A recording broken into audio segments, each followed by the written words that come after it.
Well, third time's a charm. It's the third set of the day, and it's Guan and Shelly on the desk to talk about it. Kings versus Ferrymen, and this one's going to be really fun. Again, the Kings, who have been doing pretty well over in their division, and if we're thinking about that kind of stuff right now, which I think we should be, a win here for the Ferrymen not only is maybe a big upset because they've been struggling a little bit, although lately have picked things up.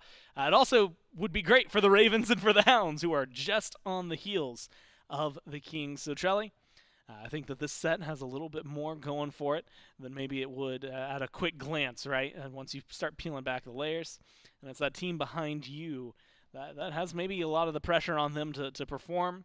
They've been looking pretty good lately. I mean, what, a 2-0 over the Leviathans just yesterday to start off our Friday? And it feels like it's been a small switch, but a switch that mattered. Cyno from the Warriors to the Assassins. They're still not meta. Don't worry about that. But the shift in class has really risen for the Ferrymen. Yeah, I was calling for it. I don't know if Cyno heard me. I think that was just something that he probably knew in his own mind there, that I need to be a little bit more defensive for the team. I'm not just trying to play that setup style of play. And then he switches it up and says, wait, they need to do damage, right? It can't just be Paul.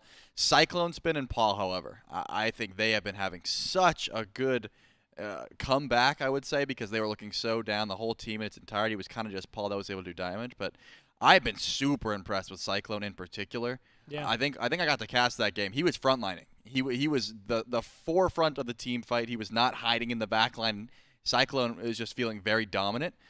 When you're up against Jarcorrr, maybe that changes, but in this case, I just think that it's been the entirety of the Ferrymen that have had a big change-up, and centered around Cyno finding a different god pool, which I guess has always been the conversation around Cyno, but in this case, it's been working well for him. And I wouldn't be surprised if they came into this set with some new life, with some new light in their eyes, just because they've been looking good recently, right? When you come off a win like that and you're able to translate that into even more, I think that's a good look. So they should be feeling relatively confident. Yeah, I mean, the way things have been going, right, a 2 over the Leviathans, and a pretty solid streak over the last few, right? It's unfortunately not been as consistent as maybe they would like. But 4 games in a row, which has been pretty crucial. You had mentioned it. Cyno, Cyclone, Paul, all of them looking incredible. And, of course, some of that will be brought to you usually by the frontliners, and you can see the plays from the frontliners that are setting these up. But then Cyclone being willing to typically roll in and towards his opponents is definitely changing things. And so they stay aggressive. Sometimes it ends up causing some trouble, and sometimes it ends up being the exact setup that your team needs. Aror, I think, has found his god pool, right? There were a couple of weird games, I think, just from the Ferrymen overall. And we had asked him about it in the interview, you know, listening to him on Friday. They had talked about the fact that they were just kind of struggling to get to know the meta, right? It was taking a little while for the team to truly figure out where their comfort was. And now they figured out what at least their meta is, right? You're playing a little bit of column A, which is what we're seeing everywhere else, a little bit of column B, which is unique to the team, and most of column B is Cyno. But a little bit of Paul and a few others that can pick up in there. It's been a very fun team to watch. And while, Shelly, they've given us some interesting things, they're going to have to lock down, because what they are up against is the reigning world champs, as well as the #1 seed in their division, 5-1, with a loss to the Gladiators last week. Can you believe they just bring that hammer around everywhere they go? I would. Yeah. Just they always have. It's intimidating. You can see it from across the way, and that means that the Ferrymen have a lot riding on this game, right? Yeah. Because it is difficult to shut down the Kings. Only one team's been able to do it so far, and because of that, I think, you know, BigManTingz has been having a fantastic season. He just looks like one of the best mid laners in the world, for good reason. And going up against Paul, who, despite the fact that the Ferrymen weren't looking the best, Paul was very consistent. So the mid lane matchup I'm very interested in watching. Of course, Variety's god pool. He's been looking to play the top meta solo laners, of course, like the Hercules, the Guan, but has also been going to some other wacky things besides, you know, the Vamanas, the Hercs, and the Guan, which I always love to see. Not to say that it's always the best, but it's something that Variety likes to go to. And of course, You can't miss out on the duo lane of the Camelot Kings, arguably the best in the world at any given moment.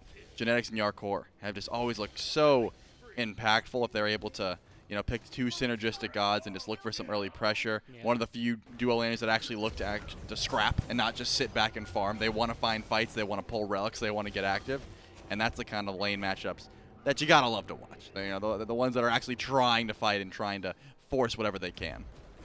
It's a team that knows their style, right? They know exactly what they're going to play. Hell, half the league, if not more, knows exactly how they're going to play when they step up into the game.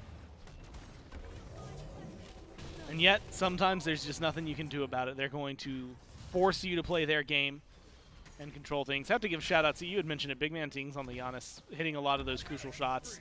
Twig playing things, like you said, ranging from meta, but to the Ratatosker, some comfort picks that have existed there in the past. It is a team that, as a whole, just looks good together, right? They play well together. They had one of the most, if not the most, dominating world championship together. And then outside of a couple fumbles and maybe one pretty nasty one this phase, they have been virtually untouchable by the rest of the league. We'll see how well that kind of stuff can continue for them, and more or less what their thoughts are kind of on their position, not just in the league, but also on this matchup, as we got to sit down with Variety earlier this week and hear his thoughts. This week, I think considering we lost a set, surprisingly, I think we played pretty well, apart from the game 3 of the Glad set. I think we were a bit just mentally drained after the game 2. We played for a bit of fun, but then we managed to bring it back against the Ravens, have a really clean 2, I would say. They did get lucky stealing 2 FGs, which kind of delayed the game. But outside that, I think our performance, regardless of going 1-1, was really good. This phase, I think the Kings probably been the best team, joint with the Warriors. It's kind of hard to say. I think we've had rather clean sets. We've had sets where we've come from behind and we've played like good smite. So I think overall, same old Kings, top of the league. The Styx Ferrymen, they're kind of a weird team. I think they've been playing kind of bad.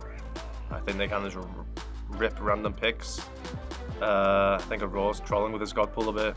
And I don't know, they just have a weird playstyle. If they're behind, then they kind of just lose the game really easily. And if they're ahead, they just lose the game really easily. So it's kind of hard to say how well they're doing. But based off scoreline, they're not doing very well. Going into the rematch, I'm obviously very confident. I think we have better players in every role. We have better god pools, especially in support, and I think it'll be an easy 2-0 again. And there you have it, Trelly. A team that I personally, again, am excited to see what they have to offer for us. And the one thing I always get from the Kings is they seem very level-headed for a team that, well, most of them, right? Depending on the moment you catch them in, they may be prone to smack talk, but then there's also moments where I guess you're getting some essence of what Sot had actually said in his post-game interview, which is like you got to keep the ego in check sometimes, even when you're the team on top. And it feels like that's the Kings, right? They are a team that still respects everybody that they're going to step up against, even if objectively they are sometimes just straight up the better team. And we'll find out how well that works out for them here and pick some bands for game number 1. Kings are going to be the first pick. Your mind, you were talking a little bit about the Hercules. That was one of their most picked gods last week. Marty, I think, has been a big talking point for this team in particular because BMT looks insane on it. And then you get things like the Horus, who hasn't been as popular overall for the Kings, still been banned out in the majority of their sets. Quite a few picks, Trelly, that you could go to. And so I'm going to give you the field. Who do you think makes it through? And if you're the Kings, where are you maybe going? I mean, the Kings are definitely prioritizing the Marty if they can, or the Hercules. I would say those are the top 2 picks that they desperately want. And it looks like the Styx Ferrymen are going to give them at least one. Unless, of course, the Camelot Kings ban one in this slot, which means they could get neither. But I'm thinking those are the 2 they really want to grab. Everything else sort of falls second. CaptainTwig, of course, has like the Hebo, but you only go to the Hebo when you have a very strong hunter in mid. And because the Marty is really the key to that composition, I'm thinking that'd be a little bit more prioritized. You can always go the Neath.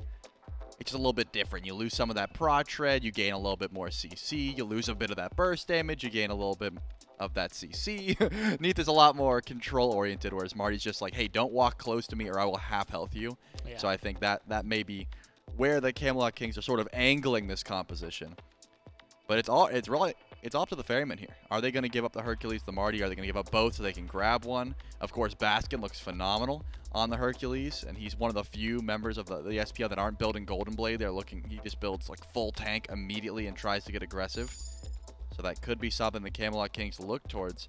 And wow, yeah, I love that. That may look like a throwaway ban, but that is the only assassin that Cyno's been going to. I mean, it's Warriors or Klingnet. He hovered the Najah once. That was pretty cool. Didn't lock it in, though. Played the Raven, but that one wasn't the one that we were singing praises to. Yeah, what was the KD on that one? You know what? I think it was like... Go back and look. Yeah, I believe it was around 3 and 8.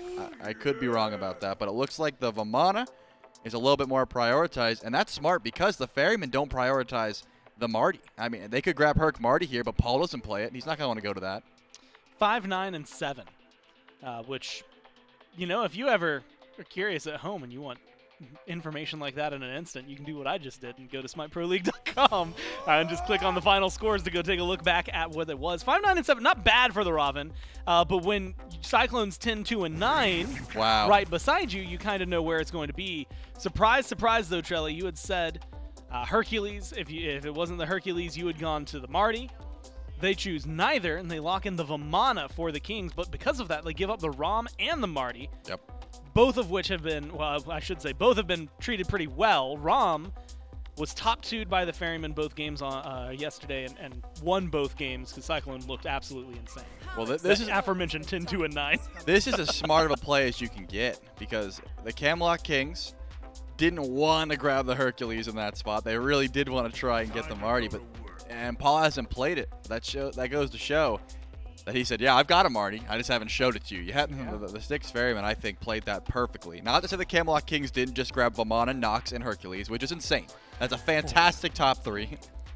But my guess would be the Camelot Kings did not expect the Marty lock-in because I also have seen Paul just play Baba Yaga and just like playing Baba. And he's like, all right, if you give me Marty, I have to play it. To see if the Camelot Kings still want to go to a double hunter composition. Yeah. I'm doubting it, considering the way this draft went. I don't think I doubt Paul on any pick. No. He's just gaming, and he's real good at that, right? It's one that we always meme it, because that is, if you ask him what he's got going on, he's just really good at that aspect. And the mechanics that come through, right? It's insane to see what he's able to provide. Marty, you had mentioned it. Step up to him, he half-healths you, knocks you down. Guan Yu was locked in by the Ferrymen to close things out in the first phase. Agni, Baba Yaga get banned. Ares banned as well. And that's the thing, we see one ban that went towards Scream. Otherwise, it has been a pretty heavy target, now with the Cabrakan as well, towards Aror, right? Yep. The Hell, the Ganesh, the Ares, the Cabrakan. And it still leaves open the Terra, so it's not like they're off worse for wear. I mean, it's just because Cyno showed us one god that he was proficient on and hasn't really showed the rest. So if we see the Warrior lock in, it's a little bit different, but he's shaking his head. I'm wondering if he's like, I don't know what to play, or if he's like, why would they ban that? I've got something else cooking. In this case, again, the Camelot Kings, very strong top 3. Is it double hunter? Doesn't seem like it. The Cern and the Merlin are the hover. They've got plenty of CC, they've got plenty of dive, and they've got plenty of damage if those are the lock-ins. So the Camelot Kings happy. They were able to make a pivot from the double hunter composition if that was their original plan with Martichoras. That's going to be their top 5. The only question now becomes, what is the jungle for the Ferrymen? And it's going to be a Thanatos hover. I do want to see that locked in. Now, this is one... I'm holding my breath right now. If it wasn't Cyno, we're probably talking a lot about what's going on, why this. Thanatos for Cyno got them way further in a world champion run than you would really have expected for a team that had just had to swap out their jungle essentially a month prior. Instead, though, Shelly, oh no, we have to watch Cyno's Najah. I mean, it's just that I really do like Cyno on the Thanatos, and also they don't have that much follow-up to a Najah. It really is just the Martichoras, and of course, Marty the mid lane menace can come up with that follow-up. He does have a lot of burst, but if you're zoning Marty, it's very difficult for him to get that close. The ultimate has some good range, but if you're trying to follow up on the Najal, you're going to have to get very close, and that a lot of his damage can be interrupted. So I'm thinking Cyno's going to have to take up half-health targets instead of the full-health targets, unless, of course, everyone is just surrounded around. Still a good look, though. Anything that can create some space, anything that can pull relics, anything that can get active, that's a good change-up that I like to see here for the Ferrymen, because that's what I need to see from Cyno. When Cyno's not making those plays, when he's on the Warriors, the team just looks so lackadaisical. They sit back. They don't make any plays happen. They just sort of farm. And the meta we're in currently, a lot of teams will just run over you if you do that. Well, the compositions, if you just look at the left, pretty standard, right? More or less what we've been seeing lately. Vamana going over to Twig feels like it could be a really solid pickup and cause a lot of disruption. But if you look at the Ferrymen, Shelly, right now specifically, this team has been on a bit of a tear, changing up some of what they've had to lock in, though. The Kings obviously doing their homework with their bans. Yep. You know, the Najah conversation you had just had, Marty's the follow-up for it, and more or less kind of only the Marty. But when it comes to the front line, right, we've seen some mix and match overall from Aror, from Baskin. Feels like the Guan Yu works out well. We've seen what a Terra can do in the right hands, and Auror's definitely been a hot hand to feed. But it's Cyclone on the ROM. I mean, it's the first pick for him, and it feels like it has been so consistent. Yes, you're still going to get a great performance out of Jarcorrr. I have no doubts about that. Yep. But that specific pick feels like it could be very deadly if this game is played the way the Kings normally play. Yep, and I'm going to call out an interaction I've seen many times from Genetics in particular. There's a lot of supports that have been playing this Terra, and Genetics in particular has been canceling that dash. You have to put down your monolith, dash through it to get your second dash, and with the Nox it becomes infinitely easier. He's going to be able to catch Aror whenever he wants. I wouldn't be surprised if it comes up in lane a few times. Well, maybe some trouble smelled out there for Aror. We'll find out here in Game 1 if it ends up happening.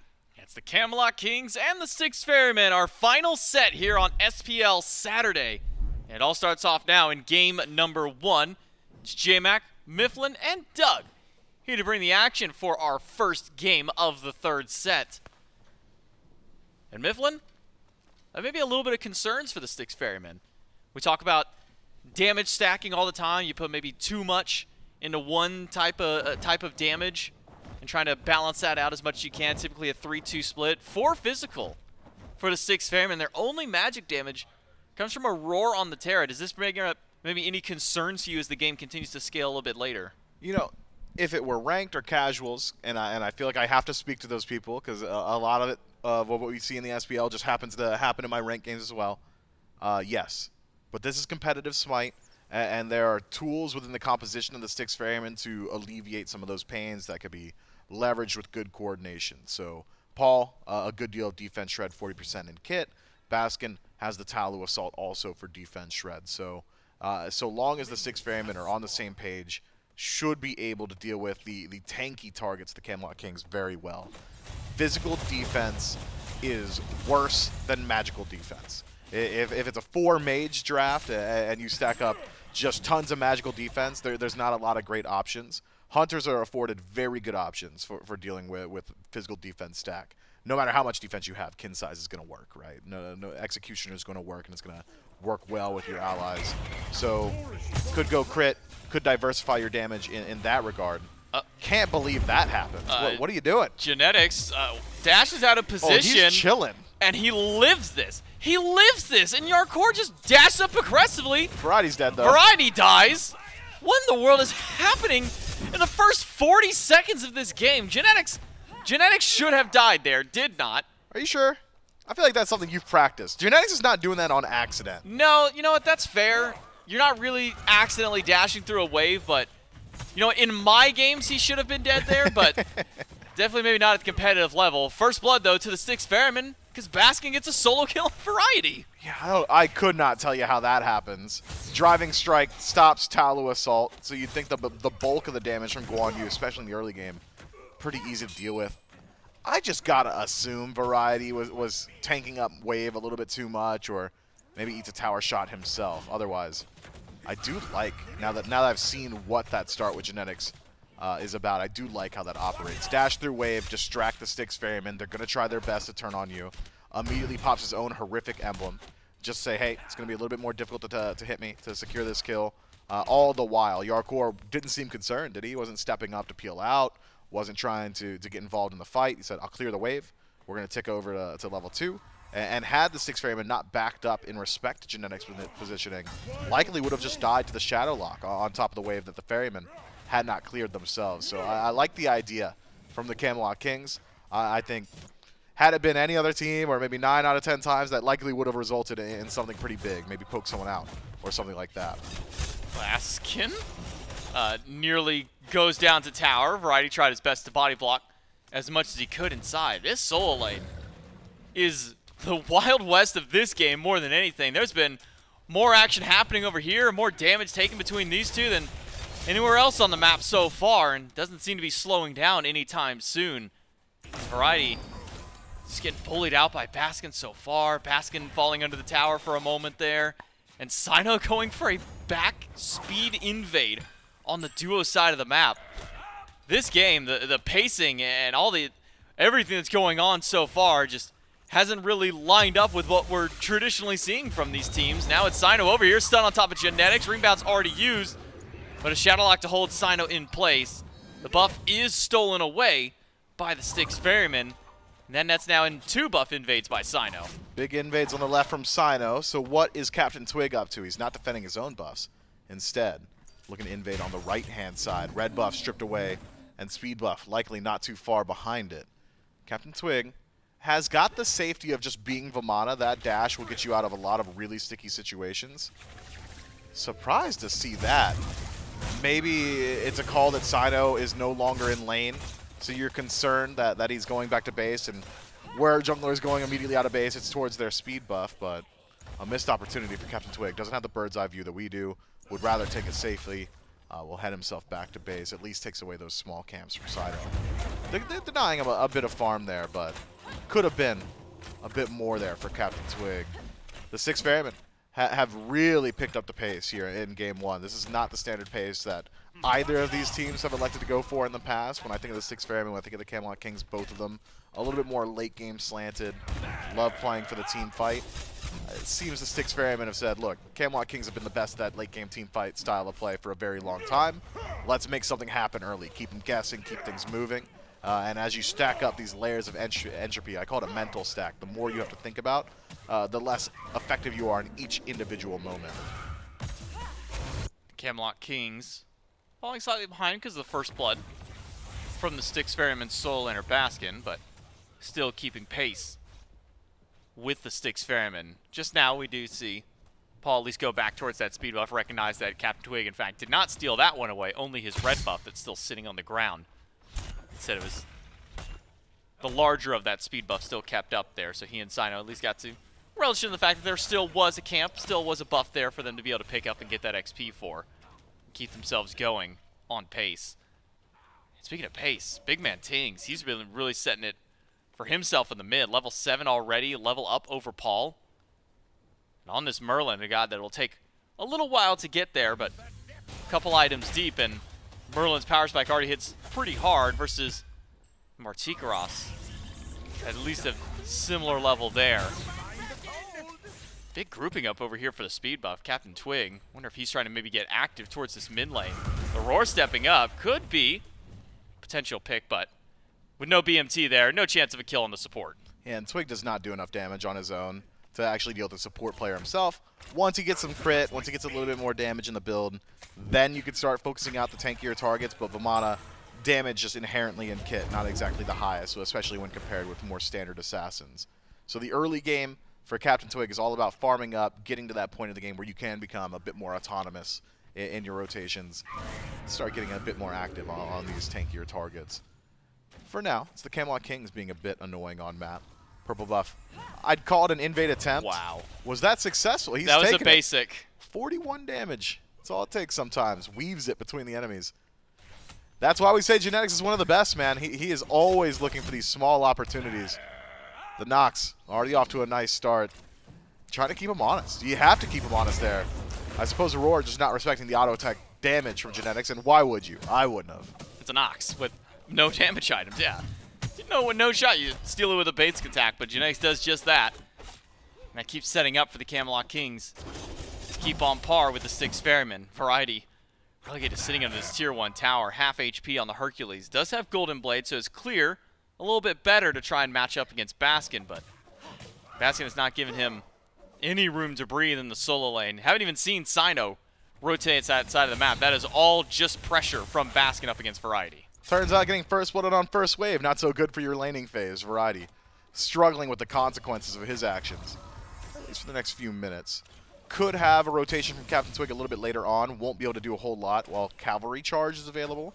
If Baskin gets aggressive or tries to secure a kill himself, that's when Twig can start making something happen on the right-hand side. Something happening on the left, though. CycloneSpin caught out and delayed on his back. Loses his beads and loses a lot of his time for his efforts. Gonna likely miss out on the entirety of this wave to tower. That's a lot of farm gone. I mean, Aror feeling great about it. Doesn't have to split the experience, but that is a major loss for Cyclone. Exact same combo that Genetics and Yark did to Cyclone, do it right back to Aror. Only difference is that Aror much tankier than Cyclone, so only loses about 40% of his health versus 80, nearly all of it, if Cyclone didn't use his beads. Held it out for the entirety of the Shadow Lock and the Silence combo, but needed it for that Wild Hunt. Now it's Cyno finally showing up on this side of the map, but just for a blue buff invade. Not going to let Variety get any of that solo farm. Make sure that Baskin gets to have complete control of the right side of the map. But maybe at least balance out for the Camelot Kings. We've been seeing all the pressure put towards Variety, but it's Genetics and Jarcorrr taking care of business over on the left side. Yeah, experience maybe not so separated on the left. Should be a bit of a gold lead for Jarcorrr. Should be a bit of an experience lead as well. But Genetics, having hovered on the left side so much, has soaked up a bit of that farm. Whereas Aror hovers more so in the jungle, only really rotating the lane to alleviate pressure when it comes CycloneSpin's way. Purple F invade could be in the cards here. Genetics needs to be careful, though, with Cyno so close by in the jungle. CycloneSpin able to secure this one for himself. Neither team seems to be willing to pull the trigger on aggression. Not as if there's an easy target of it for either side, but I would like to see Cyno get a bit more involved. Burning Beads is one of Naja's strongest suits, especially throughout the early game. How many times have you played Naja and just hit Sash and so an instant Beads out of fear of the Windfire Wheel? So it's not going to happen as often in the SPL. Windfire Wheels is actually reactable. You can wait for that ultimate to start being channeled before you can use your beads, but threatening maybe BigManTingz or Jarcorrr and getting those relics off would allow the Styx Ferrymen to start looking for plays on their own, even if Cyno doesn't find the value himself. But seems like he's a bit more willing to just kind of hang out in the jungle and farm up throughout this phase of the game. So let's see where Cyno starts to get active on this Naja. Waiting for that second item to go through. Is this a second item serrated? Coming from Cyno, already going into the 1000-fold. Doesn't really need Golden Blade for clear. You got plenty of that on the Naja from your auto attack chain, the ring bounce. Seems really early to go for a serrated edge at this point of the game. He's cooking. He's cooking something. I don't know how long Cyno has spent in the kitchen, man. It could be serrated in that slot. Could be Golden Blade. Could be anything. That might be a Shadow Drinker for all we know. I don't think it should be. If anything, that's usually the point second item with Naja Jungle where you make the decision of, do I want to go crit? Do I want to go fully down the penetration tree? Or do I want to be a facilitator Naja with a bit more tankiness? The Katana tree, not something we're used to seeing in that slot. So we'll just have to see what Cyno's up to. Oh no, Cyno pulled fire by using ring bounce. Luckily, the line inside the fire pit stops right at the wall, so Cyno gets out of distance. Wow, CaptainTwig gets a ton of damage. Death from above is just enough for Paul to turn it back around and take down CaptainTwig. Just a little too much damage from the Martichoras. The burst combo from that Stinger and the Acid Rain immediately after sets up a second kill for the Ferryman and maybe even a Pyromancer. Variety standing by, has Boulder. It's always a threat. He's going to have to throw it out now. Won't you so? Silence instead thrown out, and it's the Camelot Kings who take it away. Genetics once more, making it look easy. I mean, Genetics is just a thief, isn't he? Just a burglar. This guy's taking Sly purple Cooper buffs. out here. Yeah, this simply can't be allowed. That ultimate doesn't do a lot of damage. All right, let's not mince words. That is an avoidable steal, to be sure. 200 some odd damage, stacks with power. Not a whole lot of power here, and there are natural defenses on Pyromancer, so not exactly the most damage. Paul should have been able to out-secure, or maybe someone could have blocked it. Instead, the Styx Ferrymen lose out on their Pyromancer off the back of picking CaptainTwig, who I think probably an avoidable death there, had he decided to cancel his dash and start channeling the ultimate a little bit sooner. Regardless, it is serrated. You'd called it out for Cyno. Penetration, lifesteal, movement speed, power. All great stats for a Naja, but maybe not exactly what you'd want to see. Maybe a Deathbringer in that slot, boost your burst, or a little bit more penetration, like a Titan's Bane, something along those lines. But Cyno's the only guy playing Naja, so I have to trust this is something he's practiced. I don't hate it. I just wouldn't have built it there. Yeah, just questionable positioning of the item more than anything. Time frame. Maybe more than anything else there. We saw Cyno get active. Hasn't used the ultimate just yet. Defensively. Defensively. Haven't used it offensively. We'll throw it there. But maybe at least gets things set up to notch a death onto CaptainTwig, thanks to the help of Paul. I'm landing, I believe, every single tick of that death from above. Now Cyno getting aggressive, does start the ring, and only hits Yark, doesn't bounce to Genetics. Or CaptainTwig, who has rotated over, and Kings once again steal neutral farm away from the Ferrymen. Cyclone rolls in, gets caught out in the middle, and now with the Colossal Fury, it's CaptainTwig batting away. Cyclone's going to buy time in the sky. Deals a lot of damage to Yark, but look at the cavalry arriving for the Styx Ferrymen. All 5 on the left side of the map, and all of them immediately to the Gold Fury pit. Gold Fury burning quick, down to 50%. CaptainTwig behind. Can they steal again? Genetics taken away this time. Styx Ferrymen get the Gold Fury, and CaptainTwig doesn't go on to CycloneSpin. Instead, it's a turnaround onto CaptainTwig. The Ferrymen not only get one, they might get a second. Jarcorrr ages as much as he can, and it's just enough. Aror throws out the wall, and that's just enough damage. 2 kills for the Ferrymen, plus the gold. Man, the Ferrymen, these rotations have been decisive, haven't they? A 5-man rotation, a Pyromancer in the early game getting CycloneSpin involved. Now Baskin returning the favor and making his way all the way over towards left. And the decision-making of knowing you can actually do the Gold Fury in a position like that, so good. Likely influenced by CaptainTwig losing out on his ultimate just before the fight. Colossal Fury, really the only thing affording him survivability and the ability to stick around in the engagement. So the Styx Ferrymen able to very easily pull the Gold Fury, bait Twig in, and once that dash was down, simple for Baskin to chase him out with the cavalry charge. Styx Ferrymen, they've really picked up their pace. Whatever they've been doing in scrims, this is the last time we had seen them. It's looked very good here. Had these objectives not been stolen, had purple buffs and neutral objectives not been taken by the Camelot Kings consistently up until this point, the Styx Ferrymen likely would be nursing a very significant lead. Unfortunately for them, the Camelot Kings have taken just about everything, barring this Gold Fury on the left. So, gold lead not exactly there just yet, but it feels as if momentum certainly on the side of the Ferrymen. Styx Ferrymen definitely controlling how the game might be played through here, but the Camelot Kings are answering back in kind. Only 1 kill to the Kings, but it's kept them dead even with the Ferrymen as far as gold is concerned. Experience even favoring the Camelot Kings too. 1,700 experience up for the Order side team. Pyromancer back up on the map. Last time it was stolen away from the Ferrymen by Genetics, who's stolen quite a few different parts of the map at this point from the Ferrymen. Contagion by Aror picked up early, dealing with some of the self-sustain of variety, I guess, and maybe getting a little bit of that damage back for all the CC that's been locked up, at least on the Camelot King side. Genetics a very easy one to be able to proc that item. Yeah, I mean, just about everybody has some way to proc that Contagion, and dealing with some of the sustained lifesteal or self-healing from variety. Certainly valuable. Pyromancer pulled once more. The Styx Ferrymen got it down to 50%. It's Aror buying time and space as the reset channeled Paul the target. Paul goes up in the sky, lands right back down in the grass, and will throw another patch to give himself that extra burst of speed. Pyromancer started up. A Runic Bomb used to try and take this one out. The Pyromancer again goes to the Camelot Kings. Cyno used the ult, doesn't find anybody. Instead, it just gets him in the middle of the crowd. But the Camelot Kings, they'll take away the Pyromancer. They'll walk out with everybody. Just a chess match around these objectives, isn't it?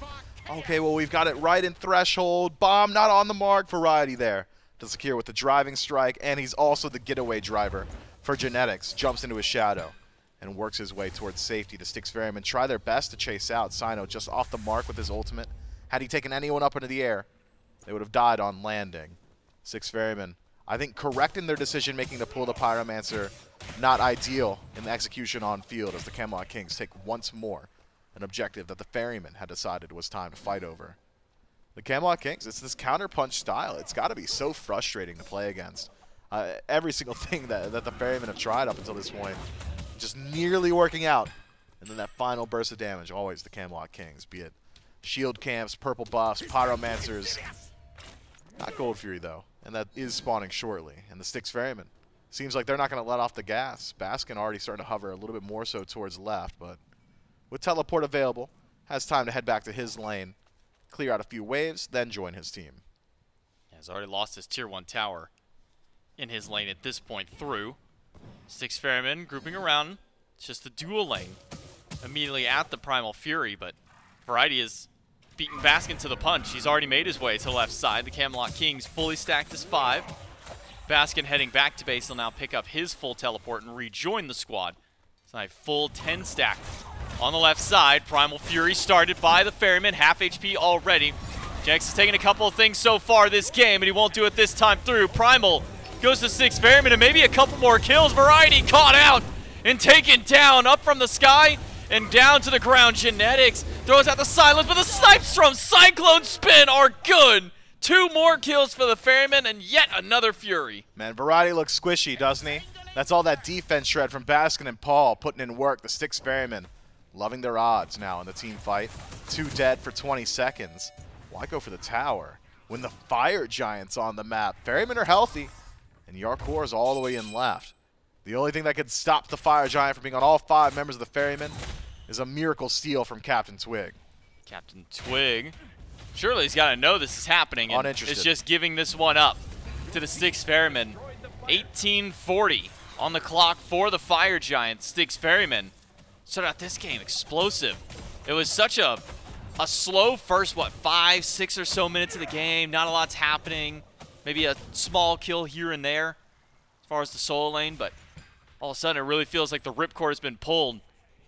And now both teams firing on all cylinders, or at least the Styx Ferrymen for sure. Camelot Kings trying to fight back, but I mean, you're right to mention the prot shred coming from Paul and Baskets making it so tough for Variety, for CaptainTwig, Genetics to really be these frontline presences. Has been. Now CaptainTwig on the retreat. Ultimate connects from Cyno, but immediately immuned out by Twig. No ultimate available, no Colossal Fury. So this is the survivability he's got. Styx Ferrymen, they'll knock down this tier 1. No defense from the Camelot Kings here. Instead, they've started their own siege towards mid.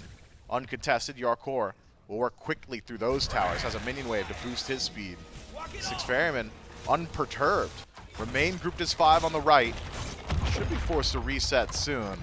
Unlikely that they step up to a Phoenix. And the Camelot Kings' base defense, by the way, is very strong with this composition. BigManTingz on the Merlin, Jarcorrr on the Kern. So I think tower's feasible. Phoenix is not just yet, which is the standard pace of the SPL now. That first Fire Giant does not often actually break the base. It more so primes the map for the second, third Fire Giants of the game.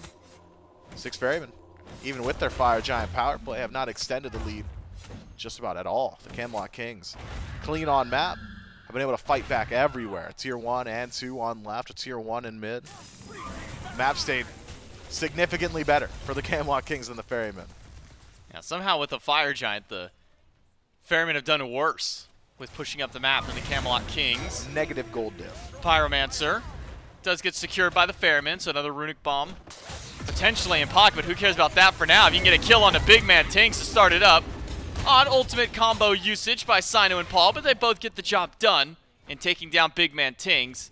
Tier 1 tower next on the chopping block, while CaptainTwig starts his solo push to the left side.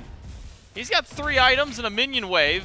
It'll take a while. It might take a bit. He might have to ult. Meanwhile, the rest of his team will have to defend tier 2. Baskin goes back, and the 4v3 in mid will still stand for the Ferrymen. Ferrymen now, though, without their initiator, have got to play without Baskin. No healing except from Aror. So the 3-man core of the Camelot Kings might be able to buy a good deal of time here. And if the Styx Ferrymen stick around too long, look at the positioning of CaptainTwig. He's got the flank. Might be able to bring the fight here. Tier 2 down. And no further fight from the Camelot Kings. The Styx Ferrymen will back away with their prize of the Tier 2 tower. So now 2 lanes fully stripped of towers by the Ferrymen. Fury, Gold Fury at that, respawning in 10 seconds. This is the only objective that the Ferrymen haven't struggled to be able to secure for themselves. Have gotten both Gold Furies this game, but might not get an opportunity to. Everybody's gone back to base. The Camelot Kings are already in position to go for this Fury. Seems it might be uncontested unless Paul has something to say about it. He's waddling his way forward on the Martichoras. Gold Fury to the Camelot Kings. Disengaged, though. Are you able to make it out alive? Is that Gold Fury worth Genetics? Is it worth Variety? I'd argue no. Genetics left in no man's land. Paul, credit for this kill. Variety, though, able to work his way out. 20 seconds on the Fire Giant spawn, 30 seconds on Genetics spawn, and it takes about 15 to walk from base to the Fire Giant pit. A significant opportunity, major opportunity now for the Styx Ferrymen to go ahead and just blitzkrieg the Fire Giant. I wonder if the Camelot Kings were even 5-stacked, whether or not they would have been willing to defend the fire, but now Genetics dead. Decision-making simplified. You can't defend the fire. No boulder for Variety. Excuse me, it's already back up. Wow, a lot of CDR stacked up for the Soul Laner. Maybe could attempt to steal here, but don't want to get too close. Aror might just zone him away from the opportunity to do so. Fire Giant on all 5 of the Styx Ferrymen. Last Fire Giant buff was used to sweep away 4 of the 6 towers on the map, those being in in solo in mid. And now just the duo, Tier 1 and Tier 2 tower left.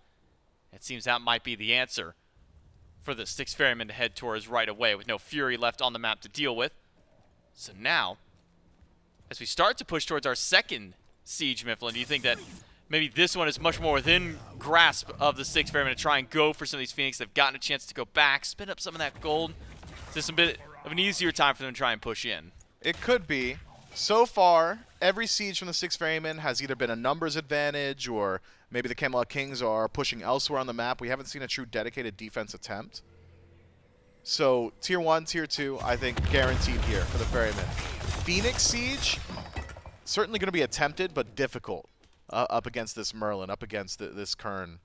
So the Camelot Kings just need to buy time, and not a whole lot of time at that. Only 2 minutes left on this Fire Giant power play. BigManTingz should be able to keep those mini waves at bay. Fire Giant's not enhanced, so your backdoor protection is certainly still there.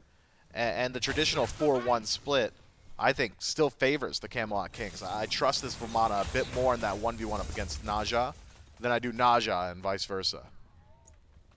So now, won't just be the 4-1.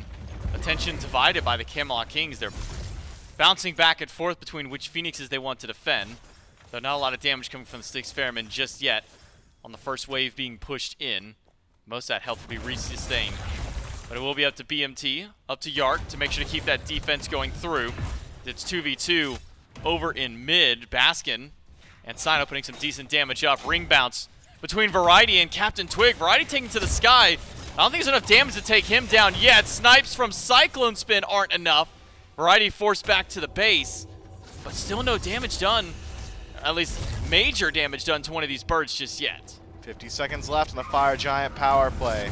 Genetics drop low. Birds maybe not taking damage. What the back line is, Jarcorrr forced to reset. That should just be the left side. Genetics trying to hold them back, but holds them under the Phoenix for it to go down. So left side bird now for the Styx Ferrymen. That opens up an easy play towards the Fire Giant next time around, but we haven't seen the Camelot King step up to a Fire Giant yet.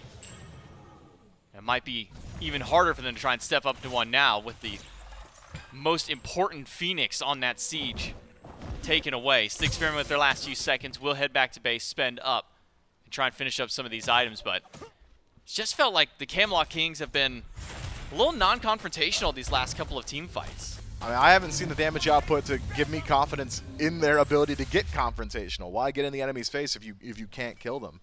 BigManTingz needs to stack up a little bit more damage, needs to get involved a little bit more so in the actual engagement. Variety has proven to be squishy a fair deal of times this game. Maybe if you can burn through that death from above from Paul, things will become a little bit easier, but who's generating threat in the back line? It would have to be CaptainTwig. He's been relegated to defense in the last couple of fights as well. Initiation. Simple from the Camelot Kings. Have Shadow Lock connect, kill whoever it hits, right? Damage output from Jarcorrr and BigManTingz likely enough to threaten just about anyone barring Baskin for the Styx Ferrymen. But it's the Ferrymen choosing where fights happen and when fights happen every single time. And if they're choosing those locations at those times, you better believe they're doing it for a reason. The Camelot Kings falling prey to a game plan here. This time, though, without even pushing out those left side waves, it's the Camelot Kings willing to fight around the fire.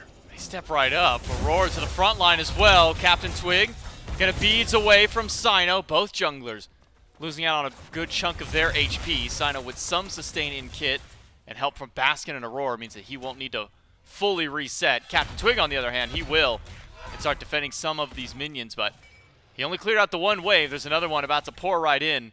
The Styx Ferrymen set up position around the fire once more.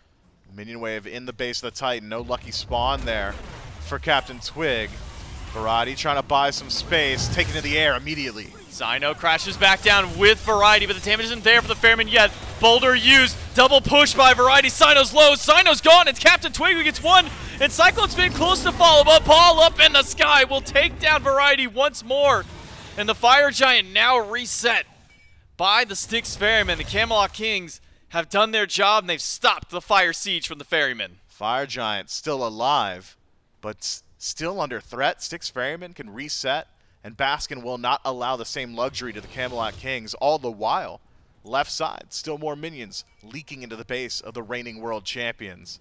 Titan's going to start burning pretty consistently now. This wave might knock it down to about 60% HP if nobody backs to defend. Seems like it's going to be BMT. You need him in the team fight, though. He can clear out one wave, maybe two quickly. But all the while, Styx Ferrymen, having given the information now that BMT is no longer on the right side of the map, can immediately do just this. Fire Giant pulled and burned and taken by the Styx Ferrymen. Probably could have waited 2 seconds for Cyno, but maybe not necessary for your siege. Naja, one of the least impactful members of this team in base defense and base siege situations. So he's got sustain elsewhere in the kit. Won't be too concerned about it. The Styx Ferrymen secure fire once more. And having already broken the base, the hard part's done. Now he's got to take the luxury Phoenixes, mid and right. Left side will respawn shortly, but you got a couple fire mini waves that'll make that a bit easier. Yeah, one already at the halfway point, another one spawned in. There might be one more fire wave before that Phoenix comes back. Otherwise, the last two that you see on the map would be the only ones until it's knocked down again. So Styx Ferrymen start their blitz up the mid lane. The left side Phoenix does respawn. So the last two fire waves on deck can easily be knocked down by one of these two hunters. Cyno can go over and take it if need be. Divert the attention of the Camelot Kings. That seems to be the call. Both hunters of the Ferrymen, Paul, Cyclone, they're both over on the left side. Aror putting a lot of weight on this 25% HP Phoenix. Meanwhile, it's a 4-stack of the Kings in the mid to defend the healthier one. Now the Styx Ferrymen, having killed a few seconds to take down one bird, will rotate over towards mid.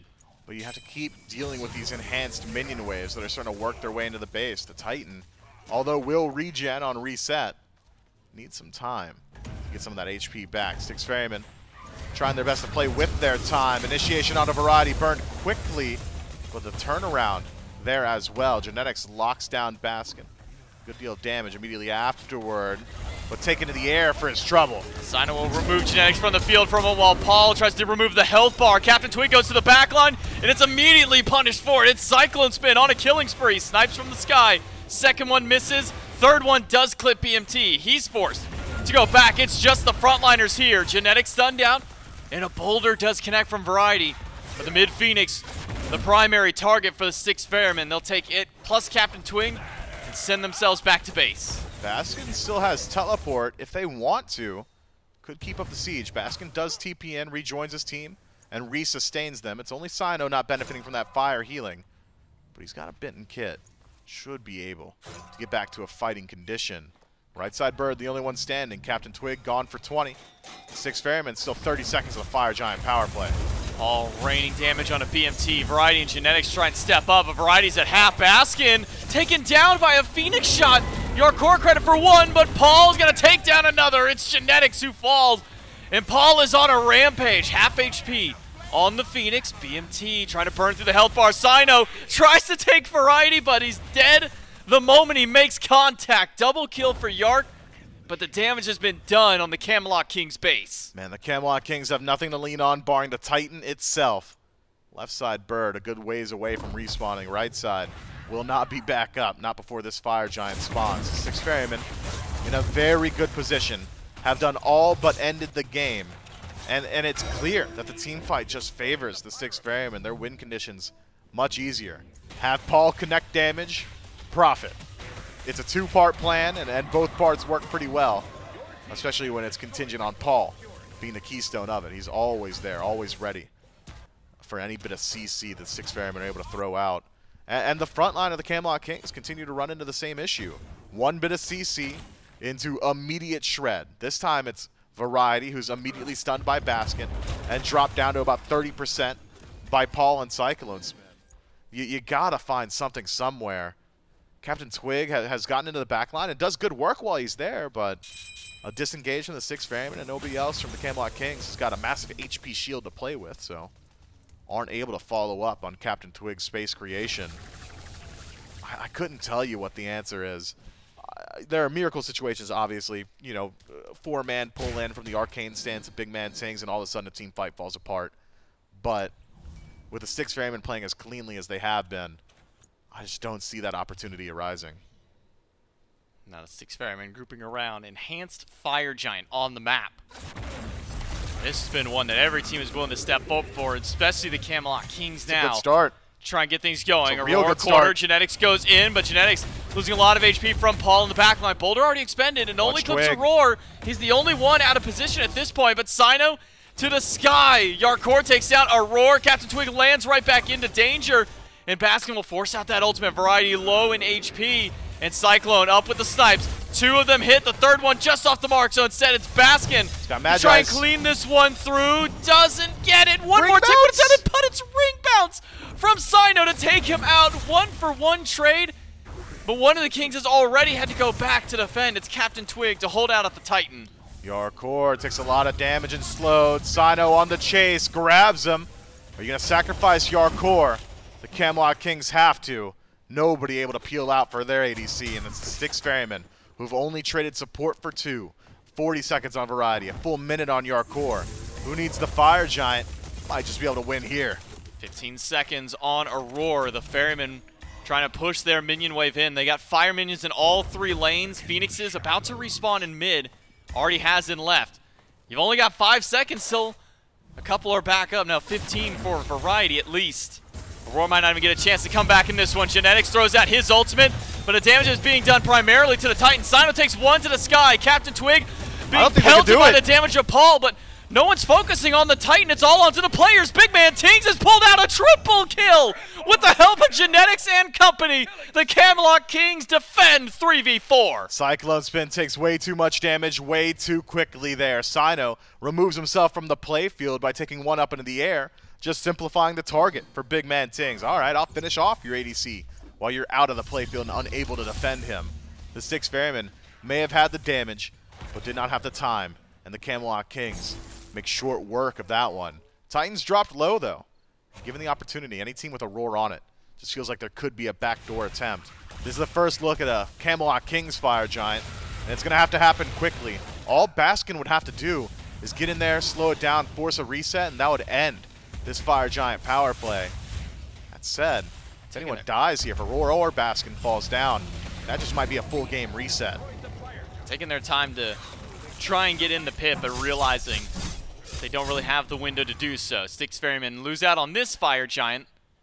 Enhanced fire for the Camelot Kings. All 5 of them get the benefit of the buff. A lot of damage has been done to the base Mifflin. Now with at least one Phoenix still taken back after the push from the minions. That means that Titan's not going to be regenning any HP anytime soon. About 3 more minutes till that Phoenix comes back up.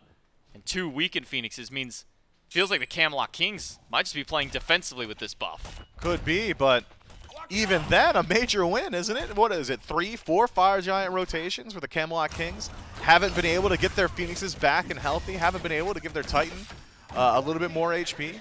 Getting that left side Bird back up and equalizing the gold 36 minutes into the game means that this is the closest to a dead even map state and game state that we've had for the last, what is it? Let's read the chart. Since 19 minutes, I'd say, is when it started to dip down for the Styx Ferrymen. Major plays from the Camelot Kings and BigManTingz to keep the game alive. The Styx Ferrymen need to make a difficult decision. Do we keep up our siege and not allow these Phoenixes time to respawn, try and fight into this 5-man enhanced Fire Giant squad? Or do you just allow the game state to reset? It's a major disadvantage playing into the fire, but with the Phoenixes as weak as they are and with a bomb in pocket of Baskin, maybe you could just knock down this right side bird. Everyone from the Kings now grouping up to match the Ferrymen on the right side of the map. It's a half HP and slowly regenerating Phoenix. Appear to be the target for the Styx Ferrymen, but once they see the pushback from the Camelot Kings, the Ferrymen will call for their retreat. Instead, it's clear out whatever jungle might still be standing. Happens to be only just the CDR buff for them to take on the way out. The Camelot Kings, a minute left on their buff. Then another minute after until fire respawns. That should give them just enough time with these minion waves on left side to get their bird back and get their Titan regenerating its HP. Because the Styx Ferrymen didn't quite have enough damage last time through. Focused so much on the players and not enough on the Titan. The Camelot Kings may have got out of the pan. They're out of it. They're still in the fire. You still need to win the team fight. You still need to be able to take these engagements in neutral territory. And we have not seen that from the Camelot Kings. 38 minutes of gameplay. Not a single neutral territory team fight win. The couple of wins that we've seen have been on base defense, and even then you're trading out a few, or an end attempt from the Styx Ferrymen where BigManTingz finds a massive triple kill to keep the game alive, but that's playing in your own Titan room with left side bird respawning, and this should be maybe last or second to last enhanced wave on the left side. It's now time for the Camelot Kings to play in that neutral state. This is the point of the game that they had been aiming for the last 20 some odd minutes. Just an opportunity to play the game evenly. Left side birds back up, 2 more waves on map, and that's it. The game state has been completely reset. The gold difference does not matter at this point. What is it, 3,000 if even gold separating these squads? 40 minutes in, that's maybe an elixir for 1 or 2 players. The Styx Ferrymen, they're gonna have to do all the work they had done up until this point again, unless the map will do it for them. Enhanced Miniwave starting to approach that Phoenix. A second one immediately behind. CaptainTwig should have the damage to take down this one, but he's got to get the other. How long will he send his attention this way? He's given up on that wave. It's a 5 versus 4 on the right side. CaptainTwig in mid. He's going back. He'll circle back and take out the last enhanced wave. So now the Titan can fully start to regenerate its HP, unless the Styx Ferrymen can knock down this Phoenix once more. But the Styx Ferrymen unwilling to. Fire respawning right now back onto the map. Styx Ferrymen, they'll make the beeline towards the neutral. That could be big. That could be big. A pick onto Aror, half HP, and gone. Jarcorrr with the kill. Twigs in the back. CaptainTwig in the middle of 4. Colossal Fury to start this out, but he's taking way too much damage. Genetics throws out the death ball, hits a couple, and the Styx Ferrymen will back away after losing their support. That is so massive for the Camelot Kings. In a game state where you have not won a single 5-on-5, turning into a 5-on-4 is a unique answer that the Camelot Kings have come up with. Aror off the map for 40 seconds. The Styx Ferrymen showing presence around the fire, and they have to. The Camelot Kings, they're going to step up and pull it. Can the Styx Ferrymen play the team fight without this Terra? I don't think so. Baskin walks in. Paul trying to deal some damage. Fire Giant down to a quarter. Baskin up on the horse, goes back to BigManTingz and Jarcorrr. Snipe's not quite there. Fire's low. And Cyno takes one to the sky. Meanwhile, Variety dealing with Paul. Fire Giant has been pulled once more. Cyno is taking this one up and nearly dies to the objective. The Camelot Kings, they go right back to it and never got fully reset. The Kings get the enhanced Fire Giant. And can they make their way out of the fight? Yes, they can. Too much gap between them and the Styx Ferrymen. And Variety going to guarantee that his team can make it out. That is massive for the Camelot Kings. The first Fire Giant that goes their way rights the ship. The second now gives them the steering wheel. Can they knock down some towers and approach the base of the Styx Ferrymen? I didn't think we'd have the opportunity to discuss the Camelot Kings' ability to siege. It's pretty good, by the way. In a simplified game state where everybody's stacked up within a 100-unit radius, gods like Merlin and Nox find additional value. The displacement of Variety, it's like shooting fish in a barrel on base defense. But it's Aror, and the Styx Ferrymen, they always keep it interesting. Hail Mary fight on the left. CaptainTwig will be fine. Boulder from Variety gone, and so is Variety himself. Paul with yet another kill and maybe a pick onto Genetics. His bubble is gone, but Aror is being taken out. Too much damage towards him. CaptainTwig gonna try and finish the job, and will do so with one more swing. But it's just a 1-for-1 trade. It's a minute until Variety's back, just 10 seconds longer for Aror.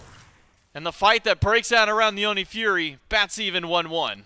Enhanced Fire Giant off Variety tips the scales in favor of the Styx Ferrymen. A phenomenal trade for the Chaos side. And they've maintained their HP bars, resustaining with the help of Baskin. Perhaps an Oni Fury for the Styx Ferrymen once more. Does that crush the siege of the Camelot Kings? Is that it for this Enhanced Fire Giant? It very well could be. 30 seconds left on the respawn. And time to reset again. I think we're going to the next fire, J-Mac. Man, I was hoping you wouldn't say that for a moment, but seems to be the case. Genetics, quarter HP. Paul up in the sky. He'll cancel a little early. Genetics throws out the ultimate, hits 3, and Jarcorrr trying for the flank. Not quite enough, but a pull back in by BMT. Genetics tries to lock 1, but gets the beats from Cyclone. Slows it back down, and Yard slamming away with some of those in-hands. Not enough damage to take down anybody, but resets the momentum now for the Kings. Tier 2 tower, foregone conclusion. Baskin nearly caught out by Variety. The Camelot Kings, they've got their resurgence and they're back at the bird. Variety's tanking it up. Aror's alive as well, though. A true 5-on-5. Keep your eyes on the front line. Those are the difference makers now. If Variety can find a pull, we've seen that the Camelot Kings have the burn. If Genetics finds a good shadow lock, that's it as well. But the front line has to be squishy here, too. Variety, although so massive a turning point for the Camelot Kings, has to play cautiously around these hunters. CycloneSpin and Paul will make short work of the Hercules, given even a moment's notice. The Styx Ferrymen show presence on the Phoenix, just enough to keep the Camelot Kings at bay. Fire Giant power play ends, and it's a reset to neutral once more. Another enhanced Fire Giant up for grabs between these teams. This will be Fire Giant number 6 that they are contesting for here at the 44-minute mark between the Kings and the Ferrymen. Mifflin, this is just game number 1 of this set. We've got, at bare minimum, 1 more to go, but with the way it's these game 1 of 3. Let's be honest. I was about to say, with the way that these two teams are playing here in game 1, very well could be a 3-game set. Variety will clear out the left side minion wave best he can. And once again, we return to a neutral fight around Fire Giant. 45 seconds until that one is back up. The Camelot Kings, Styx Ferrymen, with how even this game is. Golden hand for Paul, 3K. He's going back. I gotta imagine that's an elixir in pocket for him. Indeed it is. And now the Styx Ferrymen fighting at full force once Paul returns. You'd think Paul would want to upgrade his relics, though, right? You'd think nah, at some point. Relics don't do damage. 45 minutes in, a little bit more CDR from Temporal Beads, that's damage. Aegis of Judgment, that's damage. You can't even make that argument anymore. Doesn't do damage, though, when he hits it. He'll get more. Look, you got to... The Aegis, yeah. He'll prevent damage with the Aegis. But yeah, but it returns it as well if he decides to go that one. You know, we have seen at least 1 kill with that Aegis proc before. So, not in the mind of Paul at least. Pyromancer falling swiftly to the Kings. That one goes their way. And a Runic Bomb in pocket, both of them, for Genetics now. So secure of the EFG in favor of the Camelot Kings with 2K true damage in pocket. It's so hard to time it, though. It really is. We've seen a couple of moments where it does it, but it's also so easy to be able to destroy those Runic Bombs, too. CaptainTwig going for an awkward flank to the backside. Baskin will head back to base, though he's got teleport, so he can rejoin the fight instantly. So he'll take the long path back, clear out the waves. Baskin's The TPing. Camelot Kings, half HP on the Fire Giant. Variety has found Paul by himself, gets the beads away. Baskin and Cyno to the backline. Cyno beads away by Jarcorrr, who's now been stunned out by another. Snipes from CycloneSpin, not quite enough. Ring bounce from Cyno finds its way to the back, and Jarcorrr is down for 70 seconds. A truly unfortunate death for Jarcorrr. That ring bounce finds the perfect line to make its way to the Hunter. But the Camelot Kings might have more to say in this team fight. Aror, Baskin, Cyno, all low and lower with Divine Ruin ringing through their backline, mitigating some of that healing. The Camelot Kings, if they could just find 1 pick, would reset the map state. Instead, stop the Styx Ferrymen from backing. This could be a Phoenix in mid. CaptainTwig undeterred. He'll just go for it. Nobody's going to step up. Someone has An to. uncontested Phoenix. There it goes. He's got the minion wave to do it, and mid-Phoenix goes away. Camelot Kings, they lose Yark, still down for 30 seconds. Just now pulling But fire? pulling fire with 2 players at a quarter. Variety is here. Paul's got damage, sure. Cyno and Cyclone Twig's will going take for fire. it. Styx Ferrymen get the fire. Can they get back to the base to keep this going? Because CaptainTwig and BigManTingz are there to fight this one Near out. the backs. He can't. CaptainTwig He can't. slamming. 2 of them already on back. 1 has made it through. Variety is down. Genetics is down. But it's BigManTingz and CaptainTwig. Baskin is not enough. Cyno shows up, and that should be enough to slow him out. Cyno takes down 1, Cyclone the other. The Titan low, but it's defended by the Ferrymen. The Camelot Kings, they have always kept it interesting. Nearly enough damage to close out the game. The only winning line for Jarcorrr from here is to backdoor the Titan before the Styx Ferrymen can break the base of the Camelot Kings. He can't defend. I like it. It's a crazy call. He just can't do it. It's too far away. He's barely even at the halfway line at this point through. I think he realizes he has no shot if they're pushing forward.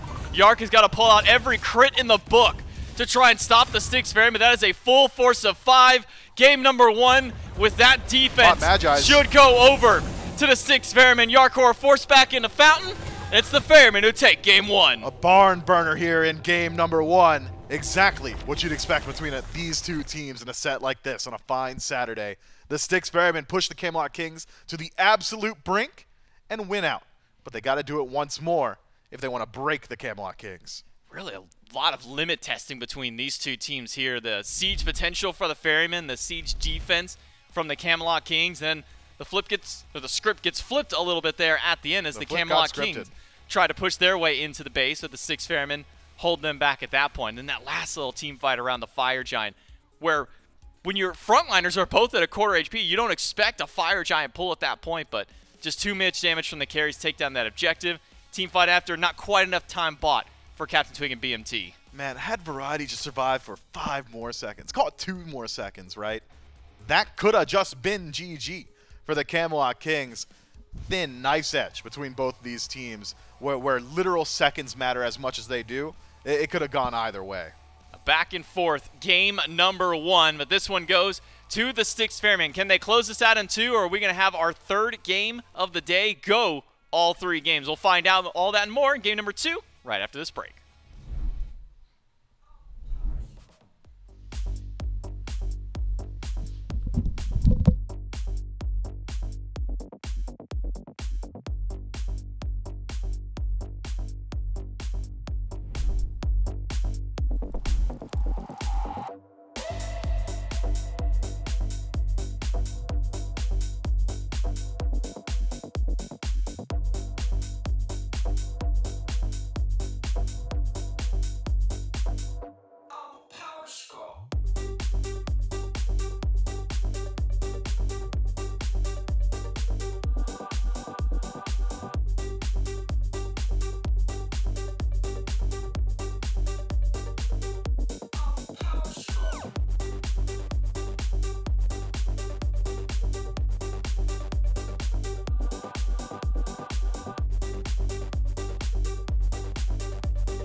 It's a 1-0 step forward for the Ferrymen, although, Chelly, that doesn't necessarily showcase the I don't know if I'm going to call it a roller coaster or a bumpy road. Maybe a little bit of both on the way there.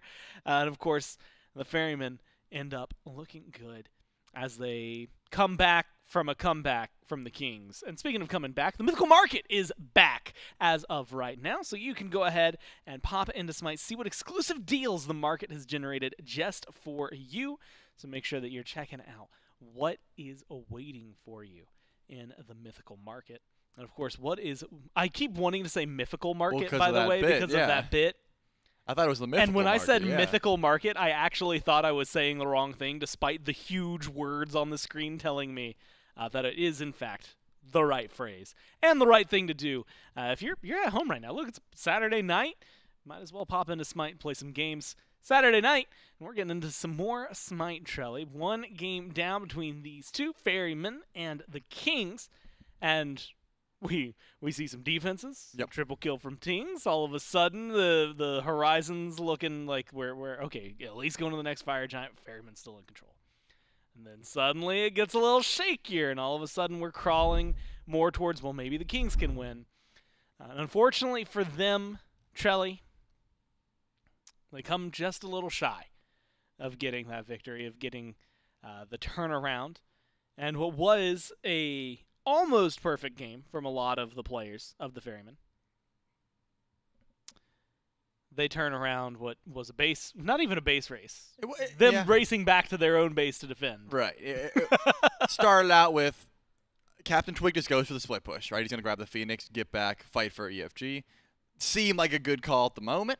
And then Twig's like, hey, they're still on EFG. Let's just go in for the end. Tings rotates in as well, says, all right, let's do it. Let's all in.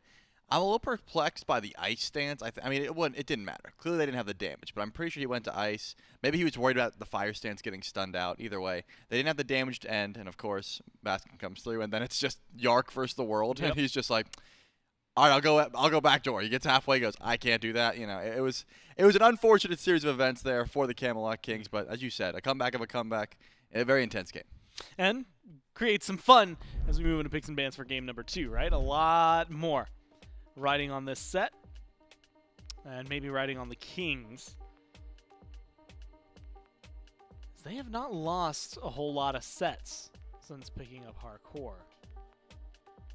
And so this is going to be the test for what kind of changes they make.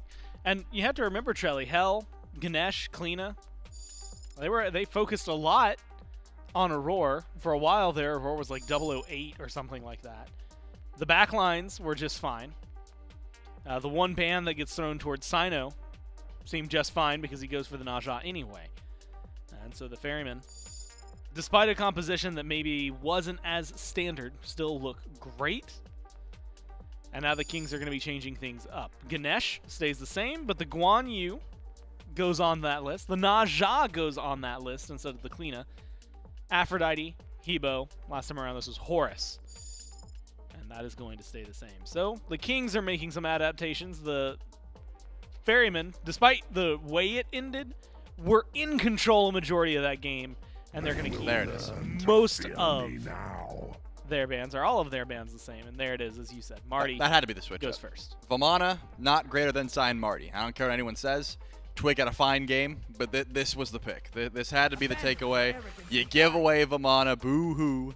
But at least you can possibly get Hercules here, and you get Marty. I think if the Camelot Kings did this at game number 1, we might have had a different opportunity. Sure, Paul has plenty of God picks, but what Marty brings that's the most annoying is the fact that he's got that get-out-of-jail-free card, that ultimate. They killed Paul once, and I think, sure, Tings did more damage on the Merlin, but it was the fact that Paul was just essentially unkillable using the stealth grass going to the sky. I think this is a much better way to play their picks and bans, and the Camelot Kings realized it after watching that game. So maybe that was their test. Hey, let's see if we can let Marty through. They decided no, they're going to grab it for themselves. Yemoja. And the Yemoja, as well as what I can only assume is going to be the Hercules. That's a strong top 3 there for the Camelot Kings. Ram and Vamana, though, nothing to scoff at, right? Vamana, you had mentioned someone who can Oh, you're going to scoff I at it? just scoffed at it. Oh. When I see this top 3, I'll scoff at that one. You'll scoff at that one? Unless Baba gets locked in here, then I'll take the scoff back. Okay, how do you take a scoff back, though? Like, You'll see if they lock in Oh, Baba. okay. Ferryman, I need you to lock in Baba for me. This is for science.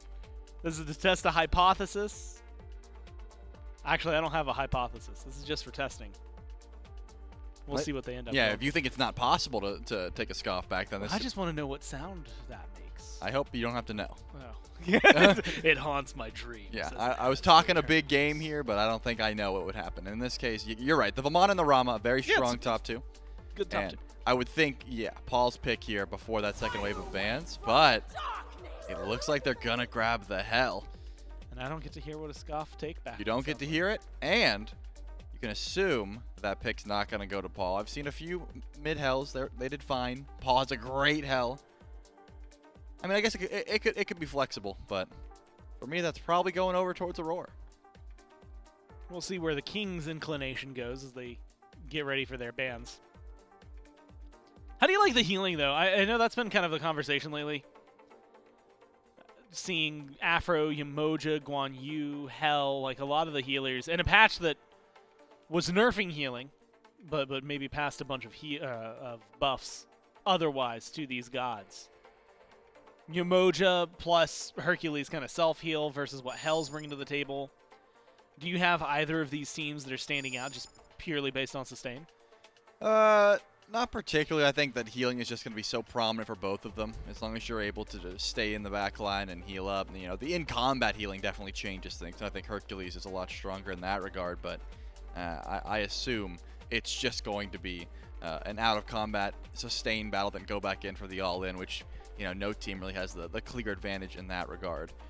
Unless, of course, you just want to zone in on Genetics has Yemoja, and that ult has been extremely impactful for pretty much anyone that has been able to line up multiple 3-4-man Rivers Rebukes, that sort of thing. So the team fight around objectives certainly looks a little bit stronger here for the Kings so far. But the Baba Yaga is banned away, so Paul's going to have to go to something else. Usually when this happens, it's the Agni. The Camelot Kings could, of course, ban that one away as well, in which case I would assume the Vulcan, top of that list. A pick that we haven't seen played too much, but something that Paul still has been able to go to and looks disgusting on whenever he's able to find those big burst ultimates. So the Ratatosker, we've seen relatively It recently. is not wise to put a basket Well, on that the answers the question I was going to ask, which was, I was like, I see the Kali, and I'm like, why not Hunbats, the thing that Twig would more than likely play? The answer to that question, Shelly, before you can even get to it, is because they're going to play they're it gonna themselves. pick it. Yeah, I got you. Oh, yeah, nice. So if they're picking the Hunbats here, you're looking presumably for a mid laner now left, right? Letting Paul kind of last pick, Baba, Merlin banned out. If you're Twig, where are you going? If I'm Twig, Your Naja's gone, your yep. Rat's gone, your Kali's gone, your Hunbats is gone, the Hebo's gone. Hebo's gone. There is a lot that Twig likes to go to that has been taken away here. I'm more so looking at the matchup. I'm up against Hunbats. I need CC immunity and I need quick farming. And Baka's going to provide them both. That is the hover. Let's see if that's something that Twig wants to go to. A lot of auto attackers here on the side of the Camelot Kings. Protection's not going to be an issue. Baka's got true damage. Marty's got prot shred.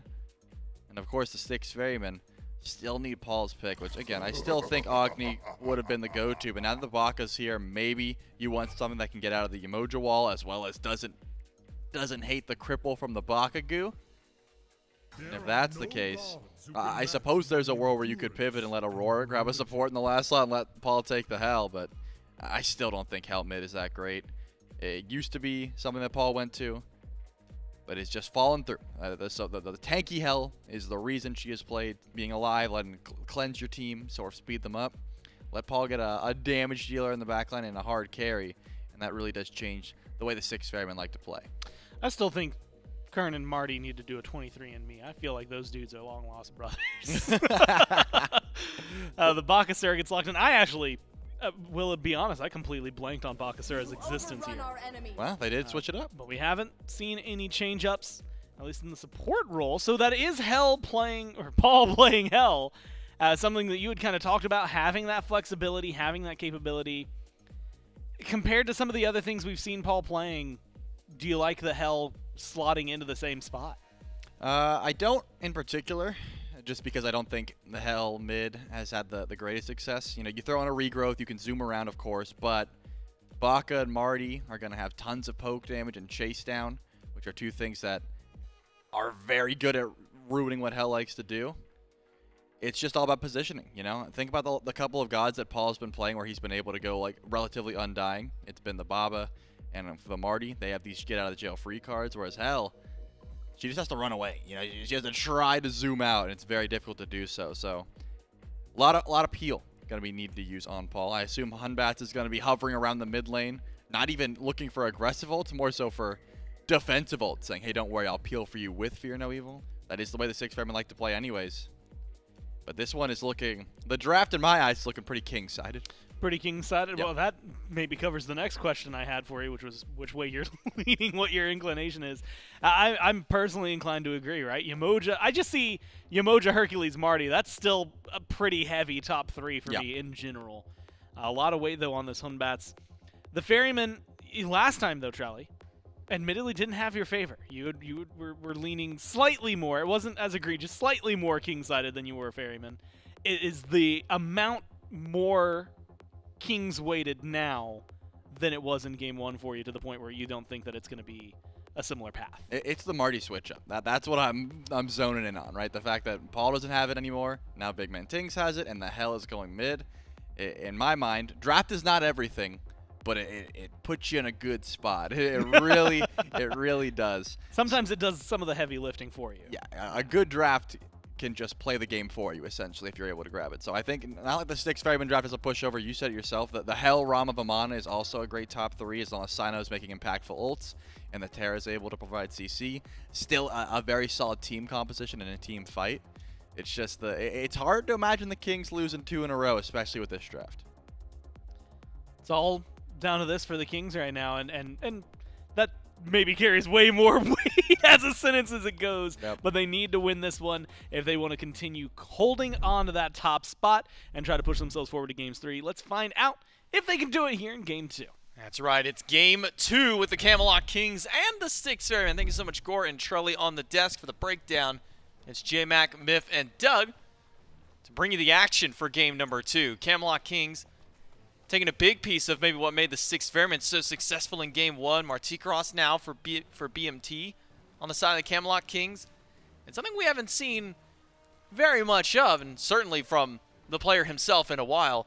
Paul back on Hell, Miff. What are your thoughts on Paul, or on Hell moving out of the support role that we've been seeing her a little bit more often, now moving back to Paul's hands? I was so certain with how you prefaced that question that you were going to ask me about Cyno playing an assassin. I was so certain. No, we've seen him play assassin, so. Well, we've seen him play Kleena. You know, actually, Naja. this is first Batz game this phase. It sure is. Oh, man. It's been Kleena and Naja. We'll get to that one maybe in a minute, but how do you kind of feel about, Paul on Hell? It's something that he's played in the past. He builds a lot of damage, typically builds at least a little bit of defense in there. Knowing Paul probably do the same, but do you feel that she's still as effective in Paul's hands here in the mid, as opposed to maybe being her more of a support role? Yeah, I think I do genuinely prefer Hell in mid over support, and I know I'm going out on a limb and counter to what the SPL has been choosing for themselves. I just think that Hell has got an incredibly powerful early game, and some of the changes to her light stance that made her viable in support don't quite match up to some of the changes to her dark stance and how that pierces through walls now, that first ability. Really boosting her ability to secure kills and chase out. I think there's a lot of merit to Hell out of mid. It's super difficult to deal with throughout the early game. It's around level 5, I think, where Hell could start to struggle, but until then, she's just going to do a whole lot of what you're seeing right now. Auto-canceling off of her stance switch, throwing out ability from range, just connecting it. That first ability in the dark stance, just about unmissable, I'd argue, with how it burst out at the very end of it. And it allows Cyno to get about as aggressive as he wants as well. My only concern is, if Paul doesn't get a lead and still decides to go down that defensive path, you get a little bit less value from it.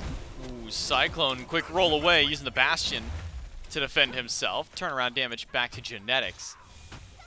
Well, they did be fine in the duo lane. Cyno did take a tower shot earlier. You wouldn't believe it if you looked at his HP bar. That's all thanks to the healing that Paul has provided right back to him on this Hell. But I'll move over to the second part. You know, talking about Cyno. It's the first time he's played the Hunbats this phase. First time he's played, I guess what we can call a more standard assassin outside of the Naja since he's come back to the SPL, because it was This is dangerous. very close for CaptainTwig, but good body blocks by BMT, good distraction, keeps him alive. But Cyno now on this Hunbats. Typically it's been the Najas. We saw a lot of Thanatos last year. A lot of none of that at the beginning of this phase. So A lot of Surtur and Nike. yeah, a lot of not assassins, not a lot of good performances on those. So what are your thoughts on the Hunbats back in his hands? I just gotta think it's good, right? I just gotta think. Gotta hope. It's exactly what we've been begging for. I feel like every death segment I've done for the Ferryman, I'm thinking to myself, man, wouldn't a Hunbots or a Thor or just any standard assassin be real good here? Finally, Cyno's caved and decided to play one. It brings a good deal of team fight presence. Even if you aren't getting ideal situations, a Blink Fear No Evil is going to find value in the late game no matter what. You could throw out 20 of them randomly, and one's going to hit somebody, and it's going to make something happen, right? So I think it fits the composition. I think it creates space. In a draft that maybe is lacking a bit in initiation, Hunbots is the king of it. Burning beads and making use of burnt beads, both. So I have high expectations of Cyno. CaptainTwig might be in danger. He jumped to get to the buff. Doesn't have an escape path back out. Trying his best to run, but he can't go fast enough. Baskin gets first blood in genetics? What is he doing all the way up at the back green buff on the other side? The Camelot Kings, they lose 2 in an instant. I can't believe CaptainTwig's jumped on another thing. I thought he had learned his lesson in mid when he got sent back to base previously. Instead, another leap in aggressively. Perhaps not ready for that rotation from Baskin. That's not what you want to see from your Bakasura. You really want him getting off to a fast start. Very good at farming up. Needs that golden blade as quick as possible. And we've seen Bakasura consistently find leads just by the speed of which he's able to maneuver about the jungle. Falling down this early, I mean, not the end of the world, especially considering how long the games have been going recently, but certainly not ideal. And then Genetics, what's he doing at green buff? He's trying to be annoying. He's trying to steal the green buff, right? That's what Genetics does. Unfortunately for him, punished this time.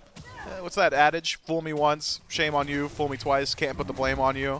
Hey, Genetics spent the entire first game fooling him once. Game 2, can't catch him again. God, then if we get to game 3 somehow, I don't even know what it is for fool me 3 times. Just stop trying to be foolish. Yeah, forget the peace signs. Unload the chopper. I don't know. Let it rain on you. What? Yeah, it's a song, buddy. Okay, that one I'm not familiar with. I'll be honest. All right, well, you've got some homework tonight. All right. We'll be talking about it All later. right, all right. Send me a message. Send me a message on Twitter. Link me the song. I'll give it a listen. But for now, it's dialing to game 2 once more. Styx Ferrymen up 2-0 to start this one. Pushing out from Variety. That sets up for Fear No Evil and a Colossal Fury. Nowhere for Variety to go. Wow. Means a topple down of the Hercules. A 3rd kill for the Styx Ferrymen. He could have just been doing that all year, J-Mac. All year. He could have been Blink Fear No Eviling people. All last year. All last year. All World Championship run. Could have been doing that. Nope. It just looks so easy, doesn't it? It just looks so easy to do. Blink, press 4. So easy a guy like me could do it. Profit there. I mean, and he's got the Jotuns in first slot. I mean, Cyno, maybe not the ideal build. We've seen a whole lot of Transcendence, but 20% CDR, we've seen a whole lot of those Fear No Evils. And I'm thinking they're going to find value continuously in the solo lane because Variety's gone for a bit of a greedy build with Golden Blade in first slot. He's essentially just a squish. So if Cyno has ultimate, Variety's going to be in trouble. And even if you use the CC immunity, which he has used to try and secure his own blue buff, unsuccessfully, by the way, it stands you in place, which is exactly what Cyno would have wanted. So I think a great lane for this Hunbot to continue to rotate through and put his pressure on. And facilitating Baskin, that's Woonyoung Kim. That's a good place to be. Captain, why did you go back to the minion, CaptainTwig? Well, he was going to eat it. Yeah, he did. Unfortunately, he ate more than just the minion. He ate 2 brick walls that got slammed into his dome by Aror. The Styx Ferrymen 4-0 to start this game out. It took us like 12 minutes to get 4 kills last game. His Styx Ferrymen, they've expedited that here in game number 2. 6 minutes in and already this far up. You know what the first law of motion is? An object in motion will stay in motion until something causes it otherwise? That's right. So the Styx Ferrymen are going to keep getting kills until the Camelot Kings can put up a shut-up somewhere on map. Objective play. I don't think the Styx Ferrymen probably want to expedite that, but if they've got a lead like this and continue to transfer it in the next couple of minutes, I'm thinking Gold Fury could be a massive threat. you don't necessarily have the burst potential, or you don't necessarily have the burn, but the longer the fight goes, the more it'll favor the Ferrymen by nature of having the healers, Paul and Aror, on that side of the map. And the longer it goes throughout the early means the less time the Camelot Kings spend farming.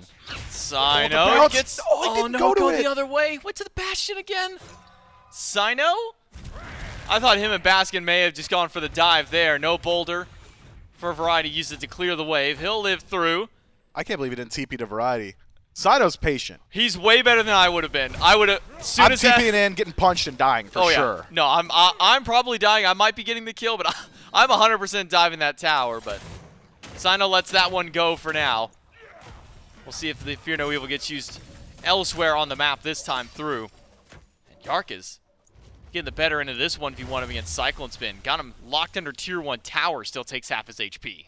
So, Jarcorrr, it's a different game for him. Everybody else seems to be struggling for the Camelot Kings, but Jarcorrr has kept CycloneSpin in this tier 1 tower. Could be Cyno. Doesn't want to use the ultimate on right so they could peel out on left, maybe create a bit of space. But he's not the only one who's got eyes for left. If everywhere is burning around you, CaptainTwig would love to go where the fight looks good, hovering on that left-hand side, biding his time and waiting for an opportunity to catch CycloneSpin. Get used to seeing that interaction, by the way. And that's why I'd always said the boxing potential of Vamana is a bit higher than Bakasura. The CC immunity just does not last very long on Regurgitate, so Fear No Evil on your feet, and Cyno's going to win that trade, or at least be able to escape it every single time. So this time, second Fear No Evil used defensively up against CaptainTwig. He's already down 0-2 in the kill department, a level behind Cyno because of that. Now a hi-rez Lament under the eye for Cyno. Classic. And this just feels like a Season 1, Season 2 style of build. No Fear No Evil for Variety this time, but it's Baskin getting pushed back. Variety, he's at a 1 HP. How did he live? Yeah, I could not tell you, man. Variety in a whole lot of trouble there, but the healing of Hercules just enough. CaptainTwig similarly dropped low here. Not quite able to stick around, but has defended their lives. The Camelot Kings should be happy with a trade like that, considering how the last few had gone. Styx Ferrymen. Had they had Cyno's ultimate, things could have just been so much different. Somehow, Variety lives through that, maybe by the good graces of CaptainTwig showing up, but live with just the tiniest sliver of HP throughout that fight. Baskin and Cyno unable to get that kill. Variety can live through another moment. Getting his defense online. Try and survive this. Does double dip into the defense by going into double physical on that side of the map. Might be one of the last times that we see Cyno comes to this side, though. It just felt like awkward timing. No Fear No Evil.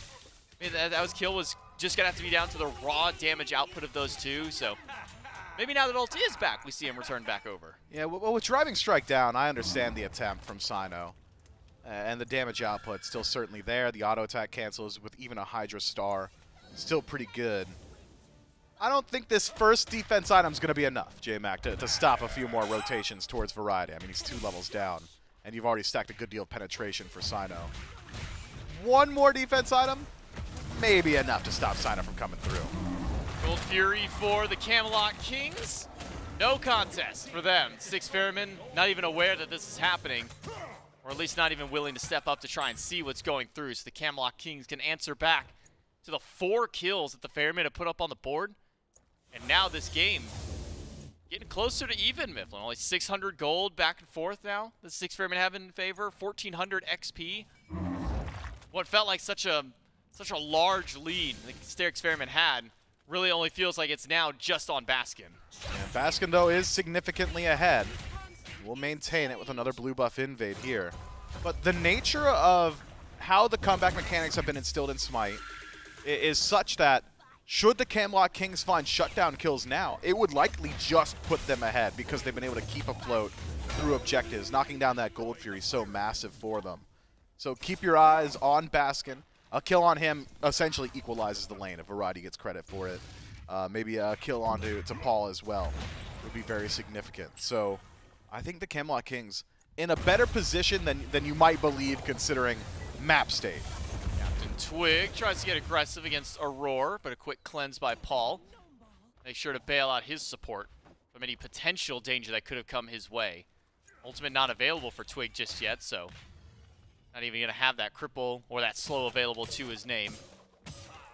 Styx Ferrymen, or I should say the Camelot Kings, have slowed down the momentum of the Styx Ferrymen. So, and all pressure on the right-hand side, but Jarcorrr has done a good job mediating that by keeping it up on the left-hand side, keeping CycloneSpin under tower. Jarcorrr even stepping into the tower, takes a shot, but will now group back up with Genetics, who's done a good job as well, keeping even, and even at points ahead of Aror. But Genetics going for damage, second item. We've seen a lot of CycloneSpin in the past. Imagine it's probably a CycloneSpin once more this time for Genetics. I'm thinking so. Should allow him to stay out on field a little bit longer. Doug, do me a favor, pull up the net worth charts here. I'm curious about the difference between Jarcorrr and CycloneSpin. Cyclone's hovering around 7,300, Jarcorrr at 7,000. That's ridiculous, which means Jarcorrr has kept CycloneSpin in this tower. Not just when he's on screen, but also all the time in between, considering how far ahead the Styx Ferrymen are as a team. Keeping the gold lead as minimal as he has, I mean, that is just incredibly impressive. Kin size in first slot for Jarcorrr means that the tankier targets of the Styx Ferrymen have a hard time getting involved. But these aren't tanks on Jarcorrr. It's CycloneSpin and Cyno. It's a lot of damage, and finally, Cyno hits pay dirt. CaptainTwig would love to turn into a 2-for-1, but it's going to be turned on him instead. Twig does manage to get the heal to keep himself back up. CaptainTwig jumps over the tower just in time with the minions to hold him out there. He's Three fast. chasing CaptainTwig in the 1-for-1. Cyno connects! gets the teleport, gets the overhead smash, and that's the kill for Cyno, taking down CaptainTwig. 2-for-1 trade for the Styx Ferrymen. Massive for the Styx Ferrymen and Cyno. I mean, if you've had this Hunbots all along, I'd believe it, because it seems practice. Those sacred monkey tosses around corners and immediate teleports just are not easy to do. Tier 1 tower on left will fall. Jarcorrr on his way back to lane, just in time to watch it get knocked down. This next round of neutral objectives, J-Mac, going to be very telling. Styx Ferrymen already nursing a significant lead, 5,000 just about gold. Let's call it 4, as the Camelot Kings will get to that 36,000 mark themselves. Primal Fury, I'd like to see it pulled quickly by the Styx Ferrymen. Don't allow the Pyromancer to spawn up. Don't allow the neutral objectives to be split. There are significant power spikes to be hit here. The only thing that I can imagine slowing down the Styx Ferrymen is the relic department. You're still waiting on a few of these key relics to come back up. Blink for Cyno, Paul no beads, CycloneSpin, nothing available to him. But playing into a lead like this, I think you got to be willing to risk it. Now around the Primal, Styx Ferrymen start their stack up. 3 strong. Paul on the way, no answer from the Camelot Kings. They're just going to let this one go. Genetics was in the area but will not step up. Instead, more concerned with getting some of their comeback gold from that Cyclops camp. The Camelot Kings falling slightly behind against the Styx Ferrymen slowly over the course of this game, and it's just been small little plays to the Styx Ferrymen to bring themselves back through. Variety, 3 levels down to Baskin, has not been able to get much farm at all this game. 2 levels down for CaptainTwig, and could have been even dicier territory. Baskin chasing down Variety and CaptainTwig is going to be ignored by the rest of the squad. Cyclone, Meanwhile, he just gets soloed by Jarcorrr on the other side. Variety, quarter HP removed from him. The Styx Ferrymen, they've lost their hunter. they have Cyclone. I'm thinking in the tower is going to be where he needs to be going forward. He won't have that tower for much longer, though, with Jarcorrr and Genetics knocking it down. Pyromancer pulled, and Baskin doing his best to zone out CaptainTwig. Will secure that objective for the Styx Ferrymen. But you can't lose more on left. Baskin needs to defend this Tier 2. Baskin against 2. Tier 2 is not going out too quickly. He'll blink in, finds the slow up into Colossal Fury to bat away at Jarcorrr, who will dash away. And a Riptide should all but guarantee at least the escape now for the Camelot Kings. Unless Aurora has something to say with it. Will not find the stun on a CaptainTwig. Styx Ferrymen, they lose their tower on the left side after losing Cyclone. Maybe even a Tier 1 on right, unless the teleport comes in from Baskin. It will do so to stop Variety from pushing any further that way. The Styx Ferrymen are doing... They had such great momentum to start this one, still do. Not saying that they aren't in control, but it feels like the Camelot Kings are trying to now force the Styx Ferrymen on different fronts of the map. Yeah, it's exactly like what we had seen from the Camelot Kings after the first Fire Giant from Styx Ferrymen in Game 1. Instead of grouping up as 5 and taking the fight where the Ferrymen want it, they're going everywhere on map to split their attention. Baskin essentially having to play defense all the way across the map. So the Styx Ferrymen, instead, in a non-confrontational way, the Camelot Kings have been playing the game and said, all right, well, if you're not going to fight us, we're just going to go ahead and do the Fire Giant. It's burning fast. Ignore BigManTingz. He's got good damage. Genetics caught out. Baskin will get holding rooted. it. But Cyclone holding on to the Fire Giant still has not been dropped just yet. Or Variety going to do his best. He's got a boulder, but he gets stunned. Perfect. And a Fear No Evil to zone him out. Fire Giant goes to the Styx Ferrymen. And Baskin is charging forward with Cyno. No Fear No Evil, but a River's Rebuke to completely cut off the path of the Styx Ferrymen. The TP with hit. an ult from BMT. Now up into the sky is Cyclone. 2 snipes there. 3rd snipe needed. But it's not going to be enough. Instead, it's Baskin with 1 swing of the ult would have done it. But instead, he'll de-transform and knock him down. We'll see if Genetics makes it out alive. Variety also on the chopping block, stuck in the tier 2 tower. A push is good onto Aror, but Aror is tanky. Cyno cannot stay in the tier 2 for long as Baskin notches his 2nd of the team fight, knocking down Genetics on the left-hand side. May not have resulted in a kill on the Variety, but the chase has led the Styx Ferrymen to the promised land of left. Tier 2 tower removed. An additional gold over to the Chaos side. A massive swing. Fire Giant on 5. 2 for 0 trade, and a couple of structures to boot. 4,000 gold and XP up for the Styx Ferrymen and complete map control. 2 towers left standing for the Kings. Those being the tier 2s in mid and right, but with the lead the Styx Ferrymen have started up here. Could easily group up and try and take those down. It's been a lot of early Fire Giants today, Mifflin. We've been seeing an average of around 18 minutes for our Fire Giants today in all of our sets. Season 9 all over again. Difference is now that Season 9, those 18 fires, those are usually ending games within the next 10 minutes. It's going a little bit longer this time through, but feels like we are starting to hit, at least early game-wise, some of the pacing of seasons prior. Yeah, Styx Ferrymen have certainly found their opportunities to knock down the most difficult to kill neutral objective on the map. This time it's a response to the Camelot Kings split push style of play. If you guys aren't going to be grouped, you can't stop us from doing fire. It's a bet the Styx Ferrymen were willing to take, and a bet they win out on. With Fire Giant on 5 this early in the game, it's so difficult to do a whole lot with it. Seems like the Ferrymen might just want the Phoenix. They're not grouped for the tier 2 towers instead. It's CycloneSpin and Cyno running down the left-hand side, preventing a few backs. Just now, CaptainTwig starting to work his way over. Jarcorrr has not started his back just yet. So Genetics forced to buy time with the ultimate. Does do so, but if Fear No Evil catches Variety out, he's gone. But so is Cyno. The damage from BMT is just a bit too much. And Baskin batting away on a BigManTingz. 2 kills now for the Styx Ferrymen as they march in to the left side. Phoenix as Baskin pushes the Camelot Kings back to the Titan. I thought Baskin might have had enough damage for Genetics there as well. Instead, falls back to his team. Does not want to overextend. Do not want to overheat in these precarious positions. Left side bird taken. Fire Giant, 10 more seconds. Tier 2, not far behind it, and with the Camelot Kings showing no presence, will be even further gold to line the coffers of the Camelot Kings. There's plenty of neutral objectives on map. The Camelot Kings can likely grab whatever the Styx Ferrymen don't head towards. Appears to be the Gold Fury, likely.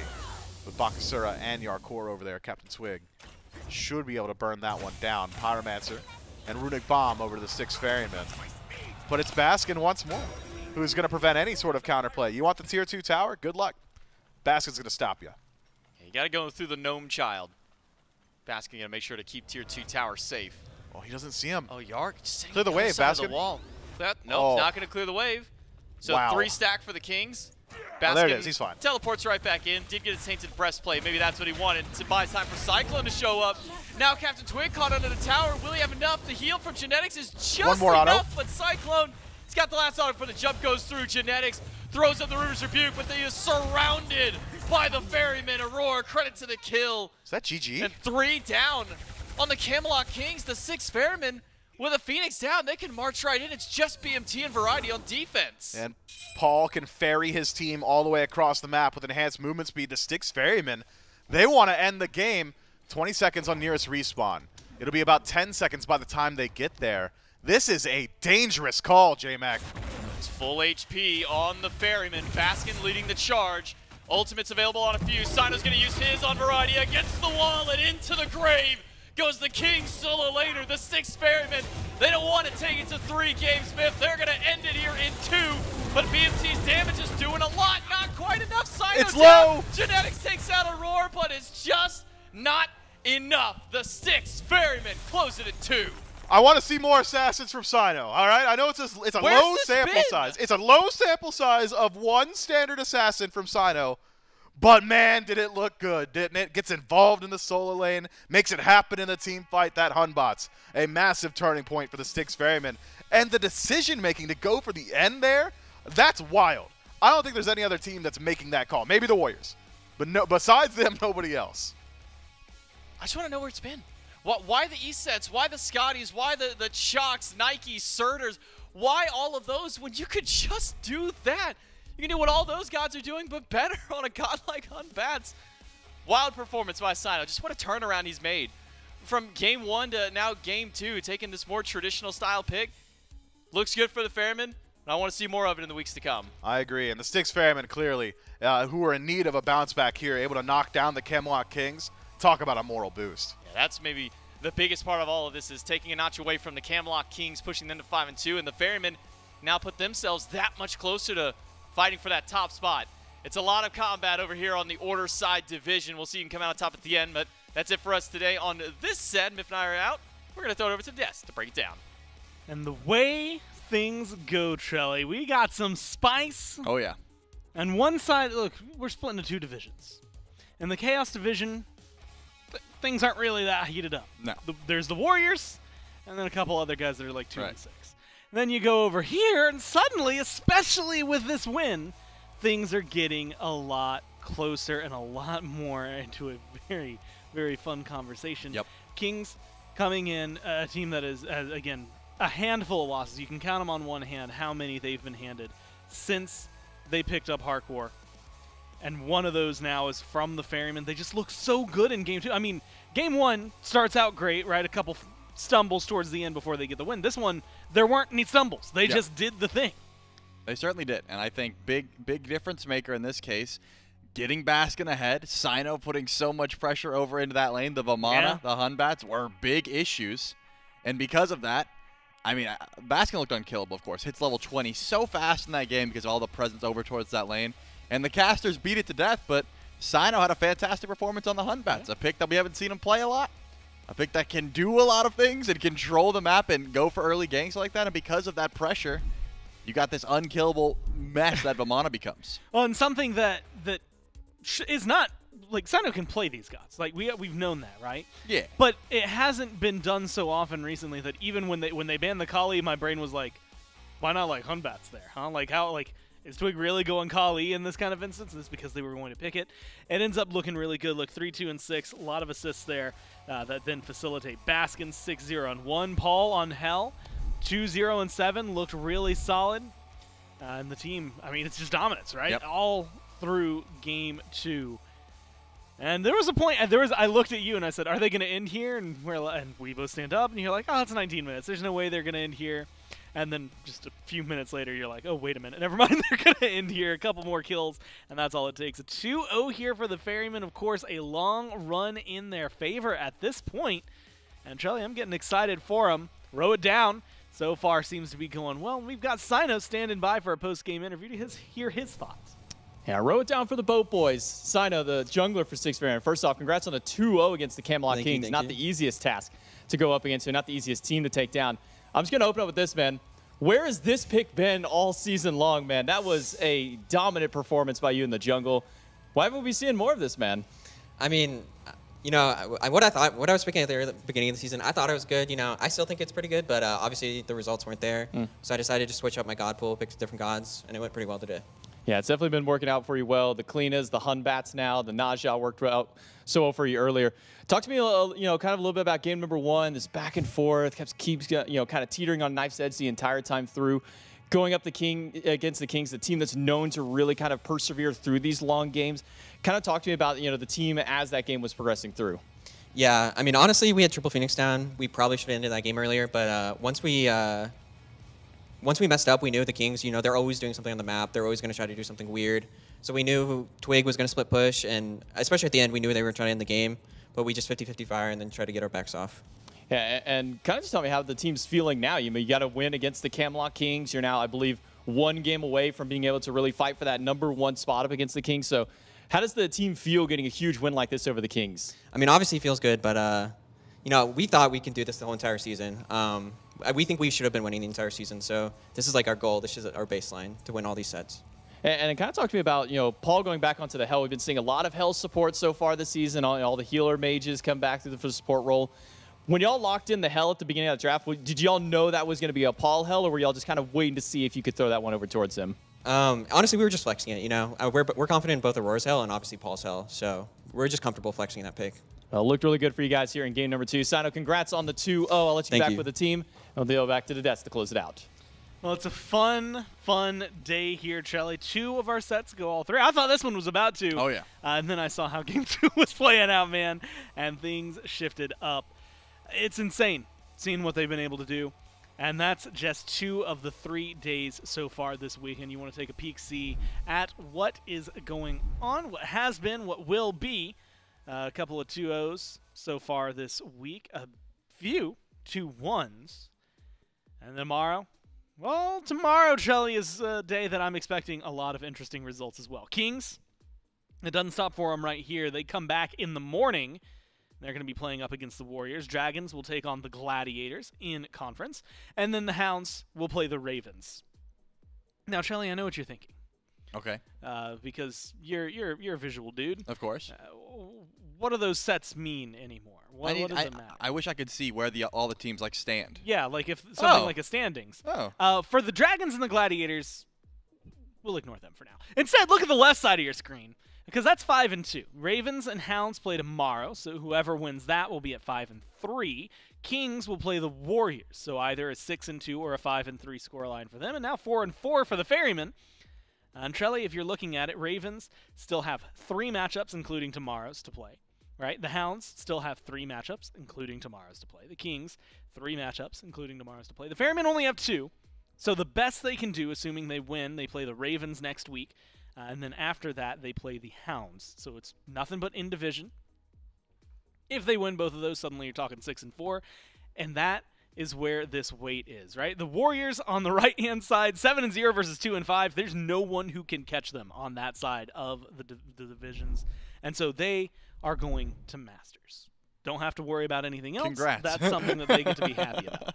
The other side, you've got 4 teams that are still fighting for it, and we have 4 days left of the regular season. 1 day, or I should say phase 1, first off, and then 1 day left this week. I'm really excited for it. I'm sure you are too. Warriors Kings is the match of the week. It's what we're starting tomorrow with. Make sure you're tuning in. But for today, thanks for watching from myself, from Trelly, all of the other casters, everyone back in production, everyone here at hi-rez Studios. We appreciate that you chose to hang out with us, and we hope you'll do so tomorrow when we catch you at 11 a.m.